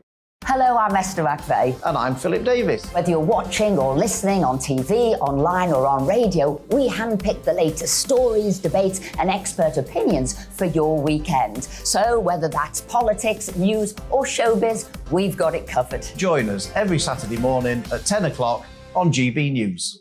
Join my show Farage, 7 p.m. till 8 p.m. Monday through Thursday, and there you will get opinion, analysis, debate, and I'll cover stories that nobody else dares to touch.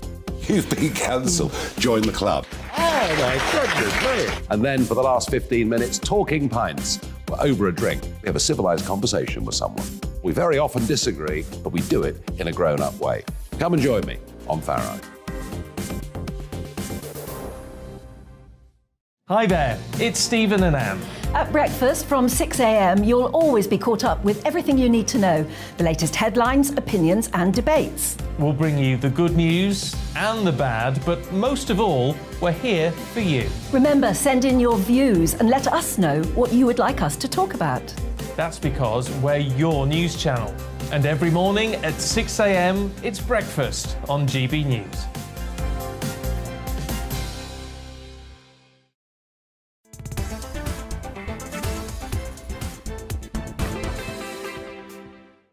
Good afternoon, welcome on board. This is GB News. We are the People's Channel. I'm Nana Akua. We're live on TV, online and on digital radio. Now it is time for the Great British Debate this hour. I'm asking, should food packaging come with exercise instructions?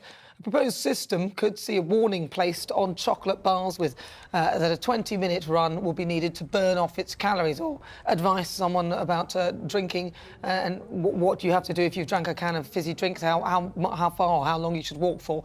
Now, this new system is known as the Physical Activity Calorie Equivalent, or PACE labelling, with 28% of the adults in this country being obese. Is it time for government intervention, or is telling people to exercise whilst they go about their weekly shop a little bit too passive-aggressive? For the Great British Debate this hour, I'm asking, should food packaging come with exercise instructions? One man who knows more about this than most is presenter of the programme Fat Families, Steve Miller. He joins me now. Hello, Steve. Hello, welcome. good to see.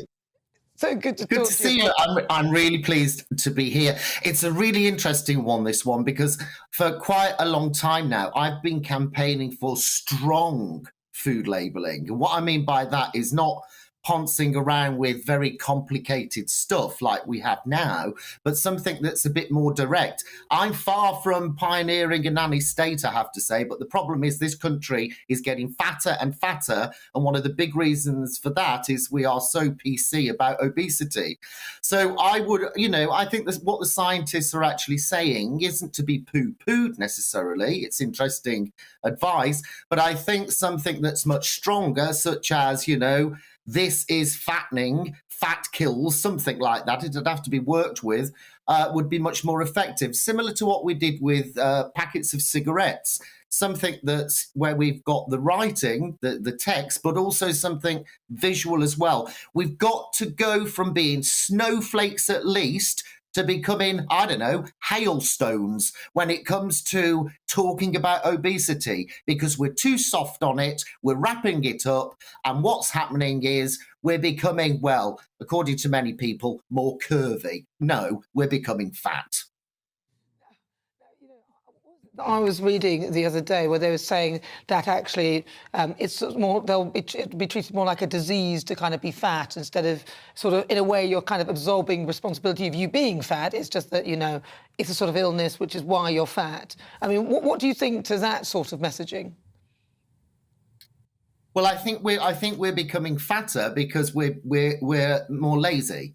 And I don't talk about lazy in terms of getting the backside off the sofa so we don't stain it as much. What I'm referring to is we've become lazy in our mindset. And I totally get that. We've been, society has changed, it's moved on.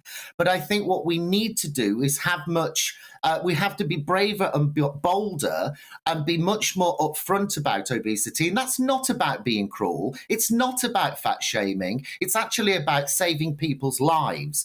And, whenever you talk about this topic, people jump up and everyone's on Twitter saying, oh, it's fat shaming, fat shaming. No, it's not. It's about saving life. So to those people that say, fat shaming, you're fat shaming, I've got two words for them: Fat off. I love that. Well, so in your view, one word answer then, yes or no, is this a good idea to put exercise instructions on any sort of food labelling? Yes or no, good or bad? On balance, I would say yes, but I don't want a nanny state. I would say go stronger. So I'm saying yes, but I'm kind of giving some conditions to it. Steve Miller, thank you very much. So good to talk to you. He's the former presenter of Fat Families. Right, let's now talk to the chair of the National Obesity Forum, Tam Fry. Tam, welcome to the show. Right, so what do you think, Tam? Lovely to see you. Do you think that people should be told to exercise based on how much they've eaten and that sort of thing? Well, this is the first time that Mr. Miller and I really agree on the same thing. This idea has been around for a long time. It was first proposed by Loughborough University, who presented the paper recently in Australia, and it, to my mind, is better than calories on labels. Calories on labels confuse a lot of people, and they're not quite sure how many calories they should be eating or not. But if you have a symbol which shows a little man running or a little man walking and the hours that you need to do, then in a single visual concept, you're able to get across that what you're about to eat is going to take a lot of time to burn off. It's probably, again, a little complicated, little drastic for a lot of people, but it's the sort of information which a lot of people want. And the research which the Society for Public Health put in after this idea was proposed in 2012, they discovered that the majority of the people who they contacted actually thought it would be valuable. And furthermore, it's interesting that a lot of people use it as a talking point. So it actually brings out the discussion about food and how much to have and how much not to have when your partner or whoever you're taking to dinner realizes that what she's about to order is going to be 6 hours in the gym. And that may cause her to think twice. Maybe not, but there you are. It's good information. It's the sort of information which people want. And for once in my life, I'm in agreement with Mr. Miller. My God. Wow, you agree. But there is one side of it. Now, listen, I used to be a fitness trainer, so I used to train people obese, people all different shapes and sizes. And I think that this is something that there's a slight oversight on this, that what would happen is that people would say, how many calories have I burnt off for this class? And they might have a little track or something. You'd say how many calories they burnt. Then they go, great, that means I can eat this thing because it's 600 calories. I've burned off 800, which means I've got 200 less. So that... And then people start doing that, and in the end, they're just eating for calories and this, and it doesn't quite work out, and then they become obsessed with food. This is the thing. I think that most people who are overweight are obsessed with food in that way, and I think that will exacerbate it. What do you think to that? Yeah, I think that, but a lot of people do not understand calories, and they pick up a pizza and they eat the pizza, and they don't realize that maybe that pizza is 1,000 calories, and that it's way over what they should be eating. And even professors of nutrition find, looking at a pizza, they find it difficult to know exactly how many calories in it. If the professors are confused, then the population is confused. The whole object of all of this is to try and persuade people that we're eating too much and that they should cut down. And hopefully we will extend this into portion sizes as well, because portion sizes are actually the end point of this whole argument. There's a lot of research done that, in fact, if we all had smaller portions when we went to shops, when we went to supermarkets, then people would start to realize that the amount of food that they're eating could well be injurious to them. And I think that Mr. Miller is absolutely right. It's something which will allow people to avoid the real disasters of obesity. You say that obesity is a disease. Indeed it is. And I'm delighted that our new Minister for Health wakes up every morning saying to herself, A, B, C, D. Now, A, B, C, D in her vernacular stands for ambulances, backlogs, care, and dentists. But in the United States, obesity specialists call obesity A, B, C, D, which is adipose-based chronic disease. And that's what it is. And people need to be reminded that it's not just fat on you, you've actually got a disease. And if you pursue the course of eating that you're on, you probably will end up flat out on the back. Tam Fry, thank you very much. Really good to talk to you. That's Tam Fry. He's the chair of the National Obesity Forum. Should we have a quick look at what you've been saying? Why not? Let's see. Dom says, with some food packaging, you raise your heart rate and blood pressure quite enough just trying to get into the damn thing. That's very true. That's also true for children's toys as well. Have you ever tried to get into your children's toy packet? They've got screws and all sorts of things there. Jonathan says, if the manufacturer wants to put information on their packaging, then no problem, but surely not to be mandated by the government. Lynn says, my other half doesn't even read the cooking instructions. Well, that's the point, isn't it? That's right there. Thank you for that, Lynn. If you just joined me, welcome. It's coming up to 33 minutes after 5 o'clock. I'm Nana Akua. This is GB News on TV, online and on digital radio. We are the People's Channel. On the way, we'll continue with our Great British Debate. I'm asking, should food packaging come with exercise instructions? You'll hear the thoughts of my panel, comedian Leo Kearse and also Conservative councillor Claire Pearsall. But first, let's get your latest news headlines.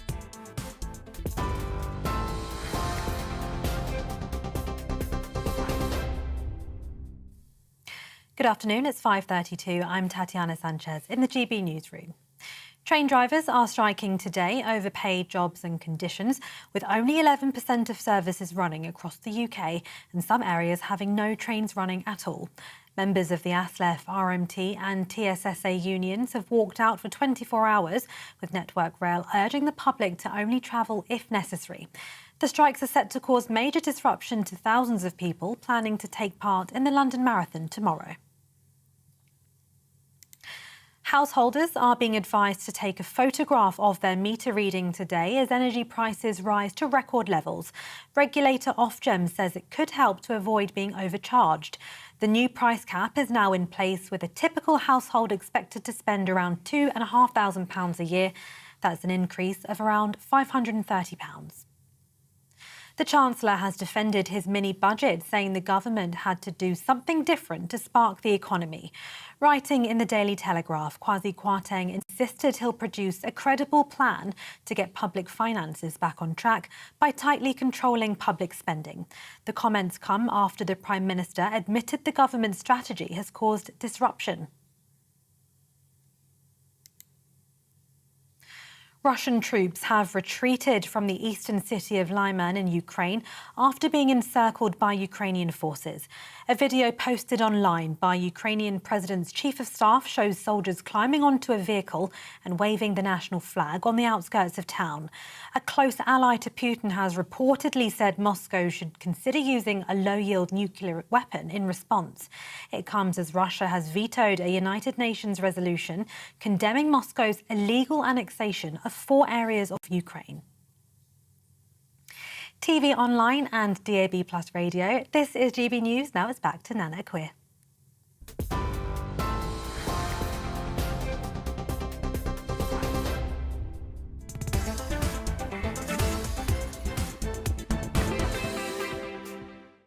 Thank you, Tatiana. I'm Nana Akua. This is GB News. We're live on TV, online and on digital radio. Now, it's time for our Great British Debate this hour.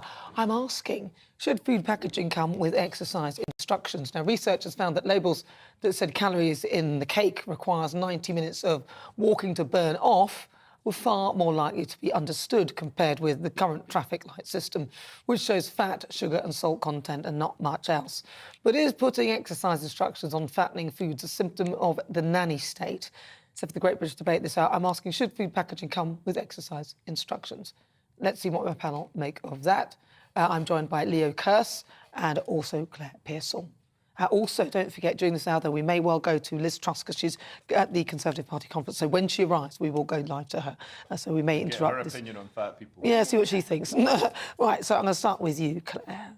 I think this is a great initiative. I really do. I don't think this is nanny state whatsoever. What? And strangely, I agree with Tam Fry, and I've fallen out with him previously over these issues. But I think that people don't understand calories. And as you said, when you were training people, they would say, right, I've burnt off 800 calories. My watch is telling me that. So I can go and have a sausage roll and I'll still have some left over for a glass of wine later. Exactly, yeah. But that's not helping somebody into a healthy lifestyle.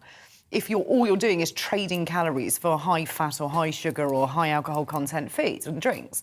So I think people will understand. If you say this packet of Jaffa cakes, if you eat the entire box of Jaffa cakes, you're going to have to run 2 miles, you might think twice about sitting down and eating the entire packet. Or it might encourage you to actually go and do some exercise, and surely that's got to be the end goal. No, it getting people active. No, I don't think. I think they need a psychologist on this. What it will do is you'll look at that and go, forget that, I don't fancy running 10 miles. God, I'm not going to do that, I'm going to eat this. And also I think that instead of the person who would do what I was saying is that they're going to look at that and go, oh, great, I'll just do my dance and I can just eat this now anyway. Instead of thinking, oh, this food is fattening, it's no good for me, it's got lots of salt and this and that. It's not just obesity, it's more what's in the food that is more important than actually what you need to burn off the fat.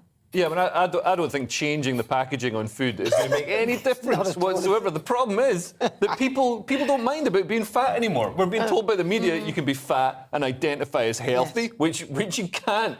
And they're also being told, oh, being fat is beautiful. You've got all these stars like Lizzo getting trussed up like they're being rescued from a beach somewhere and put back in the water. And, you know, people are being told, oh, you can be fat, you can be beautiful. It's like, no, you can't. If you're fat, then, sorry, the ground shakes when you walk and you smell bad. That's wrong. No, that's wrong. No, the ground doesn't fact. shake when you walk. That's a ridiculous thing to say. You'd have to be like the size of the moon for that to happen. Nobody is that size. No, that's not fair. Listen, I understand, and I get it that people say obesity is a disease, but it's a disease that you sort of given to yourself. So whilst it is a disease, but I think sometimes the messaging could be it's a disease, it's not my fault. We need but to disease, the fact is, it's one of those like diabetes, type 2 diabetes, is one of those diseases that you could have avoided if there's nothing else wrong with you that's making you overweight, because there are some conditions, not many, but there are some that will, you know, mean that you become overweight, or some people are disabled and things. We need to bring back shame in this country. We've got Pride Month. We've got a whole month where we celebrate being proud. So why don't we have a month, or possibly the remaining 11 months, where we celebrate shame and people can be ashamed to be fat? And like also I'm constantly being told there's we need food banks, everybody's starving to death. And also, everybody's incredibly fat. Which one is it? Are you fat or are you starving to death? But I think I think that's unfair as one. I think because the problem here is that the focus is on actual, what you have to do to exercise to get rid of it, rather than the contents of the thing that you're eating. Because I could eat a very small, and also I noticed they mentioned portions. I could eat a very small portion of something that contains a load of rubbish in it, that on a small portion, but it could make me quite fat. Yeah. Whereas I could eat a large portion of things that would be on a big plate. I have huge plates at home of healthy food that won't do that thing. So I think the emphasis on telling somebody, oh, you can eat that, but it's almost like you're saying you can eat that, but as long as you run 2 miles, it'll be fine. Actually, that's got this, that, and that's also bad for you. So actually try and eat something that isn't bad for you. But also it's delicious. Well, yes, it is delicious, because normally it's sugar-based, isn't it? Or there's some kind of chemical that makes it taste nice and more palatable for us. And a lot of the ready meals and quick fixes like that have those kind of ingredients in. So, I agree with you. It's actually the contents of the food. I don't think you need to go around shaming people and having a whole month of... No, we don't. He's a comedian, We need to parade them. We have those parades and floats and everything. We need to parade who's going to judge? fat people in the street. Are you going to judge? Who's going to judge? Well, there's people who are too thin like you. Look at you. None Look at you. None of them are going to email in. None of them are going to email in. Like a skeleton with none of them are going to email. That's actually thin shaming, which is very, very problematic. But none of them are going to email in because fat shaming. I think because it's their pudgy fingers will just mash the keyboard. No, that's terrible. I'm quite slim and I've got quite chubby fingers, so that would probably apply to me. And I'm quite slim. It doesn't correlate. Being overweight. You're criticising me for being skinny. Well, so you can dish it out. Oh, here we go. Dish it out. Oh, well, I'll take that as a compliment. Oh, I don't know where to go with this now. It's a compliment. But I do think there's also a little bit of merit in teaching people how to cook. And I think we've lost that ability to do that. Yeah. We all go for the really easy option. We go for the takeaway pizza or the Chinese or the curry or whatever it is, because it's cheap, it's quick, it's easy, when actually you could be doing some more at home. I know I appreciate energy costs are going up, but there are cheaper ways to prepare a meal that don't require you to go and bump up your calories by 2,000. Although having that blubber would actually save on gas. You're not going to have to put the central heating on as much. Well, to Right, be fair, shower under cold water. No, that's not on. That's not fair at all, is it? Can we test this out on you? We'll see Why what do you happens. think walruses have all that blubber? It's to protect them, insulate them. You know, I so agree. Maybe Somebody this with is the more- solution to the energy crisis. No, that's ridiculous. Maybe we He's need to being subsidise funny. Mars bars. He's joking. Well, you don't need to subsidise those sort of things. They're getting smaller and smaller and smaller. They It's unbelievable, do. isn't it? And when they mentioned the size of packaging and food, I don't want packaging these things to get any smaller. I think it's wrong. Right, this show is nothing without you and your views. Let's welcome our great British voices.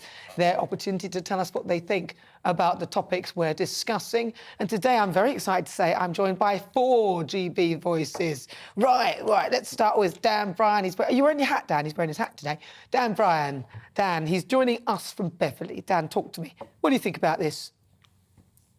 I've just recently lost 2.5 stone because over the various years I tried the one thing at a time. I tried exercise, I tried lowering the carbs, I tried eating less calories, but it's actually doing it all that you need to do. And this is about education as much as anything else. But I don't believe people would read the packages. I think this starts in school. And educating people how to cook food properly and have a balanced meal on their plate, and also about portion sizes, but also about the hidden demon in food these days, which is sugar. And sugar should be reclassified as a drug because that actually makes you hungrier. So even though you exercise, like you said, you think to yourself, oh, I can have that piece of cake or I can have that sausage roll. That's not how this works. Exercise alone makes you gain weight because you actually eat more. That could be true. Let's go to Julie Shaw, who joins us in Bridlington. Julie, what's your view? Well, I think it's ridiculous, and I agree that it's just another example of becoming a nanny state. The government getting involved where they shouldn't be, yet again telling us what to do, treating us like idiots, and creating a robot culture. I also think that assigning a moral value to food, that's going to threaten self-esteem, and we're in a bit of a crisis as a country at the moment, with the teenage suicide being as high as than it ever has been, and adding this to the food is just...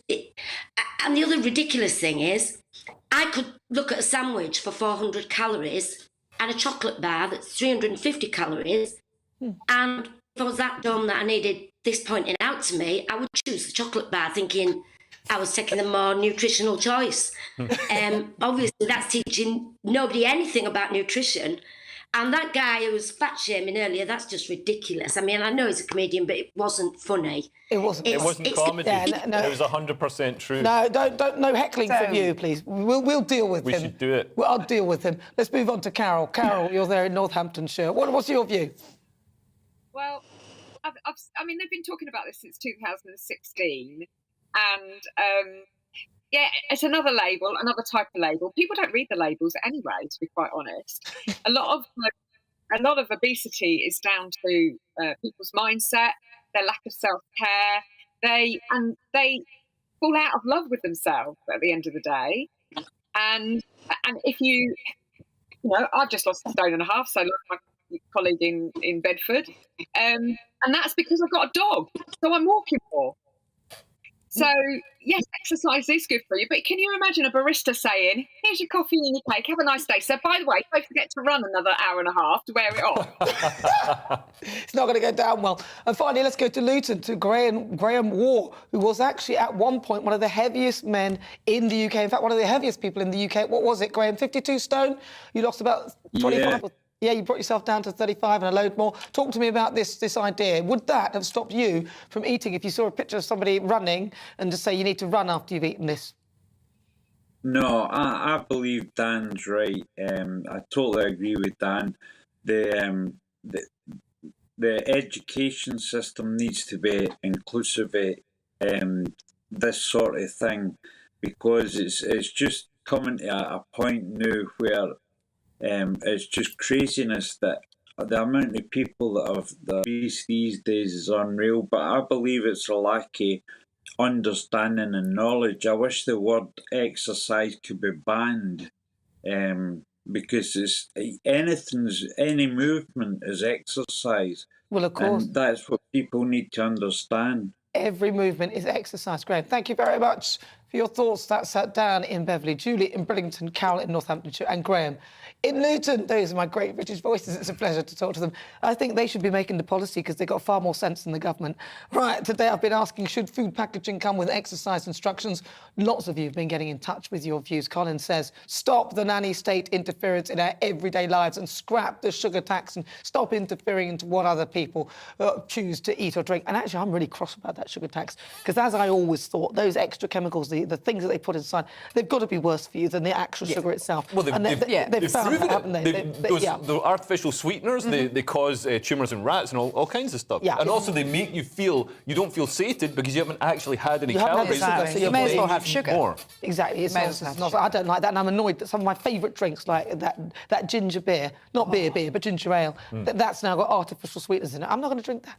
Right, Molly says, no, I buy what I want to eat. I do not read what is on the packaging. Good for you, Molly.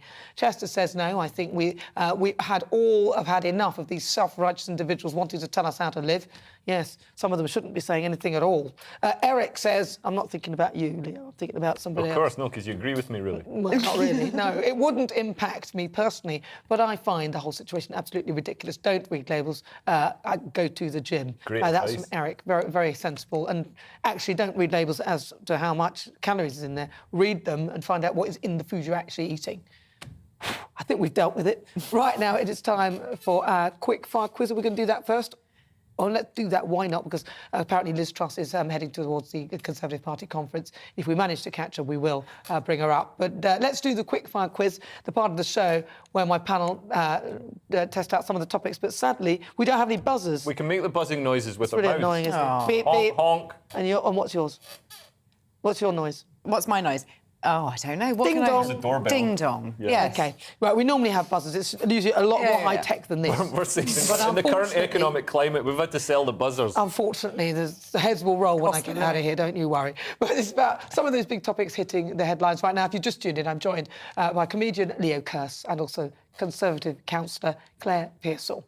Right, let's hear your noises, Claire. Ding dong. And Leo? Honk, honk. Very good. And please play along at home. And don't make the noise until I've finished the question, otherwise, well, you'll be ejected from your seat with the ejector button that I've got here. And please play along at home. Right, let's do it. Question 1. How many letters of condolences were sent to the royal family following the Queen's death? Was it 28,000? Was it 65,000? Or was it 50,000? Honk, honk. Leo? Is it B, 65,000? And what do you think? Oh, I think 50,000. 50,000. You're thinking C. The answer is C! 50,000. But unfortunately, you didn't buzz your buzzer first, so you can't get the point. 0-0. But I know that I won, so that's good. No, well, apparently 50,000 letters of condolence were sent. Buckingham Palace said that the day after the funeral, the daily amount of correspondence peaked at 6,500 out of a total of more than 50,000 letters that were sent in the over the morning period. So, panel, what do you think? Are you surprised by the numbers? It's quite a lot, isn't it? I thought there'd be more, to be honest. Yeah, I mean, like, from all around the world. Well, I think also most people now do things electronically. There were electronic books of condolence and things like that. So I think people have stopped buying stamps, which are very expensive. So I'm not surprised. Did they count WhatsApp messages in that? No. Did you send one? Did you send one? I didn't. I don't actually have anybody in the royal family's number. No surprises there. Right, let's go to question 2. The closest answer wins. A man underwent a leg lengthening surgery to make him 3 inches taller, but how much did it cost him? Honk, honk. Ding dong. What do you think? Cost him his dignity. Claire? 100,000. OK, what do you think? 70,000. You saw because somebody usually we'd drop the answers, but somebody didn't do that. The answer is £70,000. You're absolutely right, Leo. Bang on. Yes, when Daniel Assadi was 14, he was told by the doctor that his growing phase was all over. But at nearly 5'7", Daniel was already a reasonable height. But the doctor's words were still a stab in the dark. The operation involved breaking both thigh bones and spending several months usually using a walker. Slight Freudian slip there. Using a walker and crutches. Oh, God, that would be painful. During his recovery, he's now measuring just over 5'10". Who wrote this stuff? And Daniel says that he would do it all over again in a heartbeat. I'm sure most men would. Claire and Leo, what do you think? Would you like to grow a few inches? No, I just put on a bigger pair of shoes. That'll do I'm me. going to ask you. I'm already 6'6". I don't need to. But this just shows. This shows the lengths that men have to. Women complain about having to put some makeup on. We've got to lengthen our femurs to become more attractive. Stop it. Just stop. Honestly, yes. Well, right, so what have we got now? Should we do the next question? Oh, right, so this flute once belonged to... What have I got on here? Why is it going... Right, so that's question number 3. Are we on question number 3? Yes, here we go. American pop idol Lizzo played in front of thousands of people in Washington, D.C. using a 200-year-old crystal flute. But which former US president did that flute once belong to? Honk, honk. Leo. It's James Madison. Yes. Because I saw it. No. I saw it on the screen. No, I knew that already. You know what's... That wasn't my fault. Yes, well done, Leo. You're not going to get that. I was just saying you shouldn't have I hope somebody's doing this scoring here. He's not in the lead. That's the first time the flute's been used in 200 years, and it was used for Lizzo. Like, Yeah. not some And it was crystal. orchestral thing. Yeah, it was crystal as well. Didn't you insult Lizzo earlier? Yeah, I did. I'll do it again. Well, do you know what? If Lizzo said to you, Leo, I love you so much, I'd love you to be on my show and do a bit of comedy before my act, what would you say? I'd say thank you very much, Lizzo. I'll do it. Yeah. And then she would say, but then you made that comment about me, Leo. Then would you say sorry? If you apologise, I'll let you do your little act. There's a lot of hypotheticals. Yeah. What would you? If I apologise, well, how much am I getting paid for it? If it's like the decent amount of money, The then yeah. exposure. I was going to say, exposure. Comedians people always want to pay comedians an exposure. Like we get enough exposure. What we need is money. Well, I was going to say, exposure doesn't pay the bills. And then they'll realise how bad you are, and that'll be the end. Question 4. True or false? The White House told the US Navy to keep a warship out of sight during former President Trump's state visit to Japan in 2019 because the warship was named after John McCain. True or false? Don't get your buzzers. Honk, honk. Ding dong. I'm going to go with... What was you going to go? Go then. Is it true? False. It's true. Oh, why did he have to get the point? It is true. Yes, it seems to be that it was actually true. In the emails, a US command staffer told the US Navy USS John McCain needs to be out of sight. Navy officials responded by using a banner and paint scaffolding to to partially obscure the ship's name, according to the emails. Are you surprised about this? Does this show that how petty Trump is? I'm a bit surprised about this because, I mean, McCain was a war hero and spent... I've actually performed at the club in Hanoi, Comedy Club, right next to where he was shot down in the lake. Yeah, I think it's unsurprising, but, why don't they just put a little banner over it or point as something that he looked in the other direction? Well, look, what's that over there kind of aspect, and then we would have got over it. Don't All I need can scaffolding. say is no one has won because you both cheated. Rude. You did. You looked at the autocue and things like that, and somebody didn't do it quite right, but we'll explain. I'll talk to them at the end of the show. So on today's show, we've been asking, is the reaction to the mini-budget project fair? And according to the Twitter poll, what do you think? What do you think it came out with at the end? Leo, start. 82%. Yeah, and what do you think? 87%. What? 87% said what? That, yes, it's Project Fear. Well, let's have a look, because 83% of them said yes, it is, 17% of you said no. Got to say a big thank you to my panel. Comedian Leo Kearse. Leo, thank you very much. Thanks. And also Conservative councillor Claire Pearsall for joining me today. It's been a pleasure as ever. And a huge thank you to you at home for your company. I will be back tomorrow to discuss the top stories, and joining me tomorrow is journalist and broadcaster, he likes all of that, Danny Kelly, and also TV personality Lizzie Cundy. Thank you so much again for your company. I will see you tomorrow at 4. Be there or be square. I'll leave you with the weather. Looking ahead to this evening's weather, and the UK is looking unsettled in the northwest with showers, drier in the south and the east. Here are the details. A dry end to the day for southwest England, but a bit cloudy. Rain is expected from the southwest later on, bringing some heavy bursts at times. Any lingering showers will fade into this evening across southeast England to leave some late sunny spells before cloud thickens from the southwest later on. Showers may continue across North Wales for a time, but a drier evening expected in the south. Cloud cover will increase. There may be the odd shower across the Midlands, especially in the north this evening, remaining dry elsewhere with some late sunny spells before cloud cover increases from the southwest later on. Showers will persist across northern England this evening, though they'll be most frequent in the west. Drier with clear spells in the east, and it will be cool in sheltered areas here. Blustery showers will continue across Scotland throughout the evening, but they'll be heaviest and most frequent in the west. Further east, it will be a drier evening with some clear spells. Showers will continue across Northern Ireland, though, and will start to fade through the evening, with some late sunshine possible. Breezy at first, the winds will slowly become lighter. Showers will be focused across western Scotland by tomorrow morning, cloudy in the far south of England with outbreaks of rain. And that's how the weather is shaping up overnight into tomorrow morning.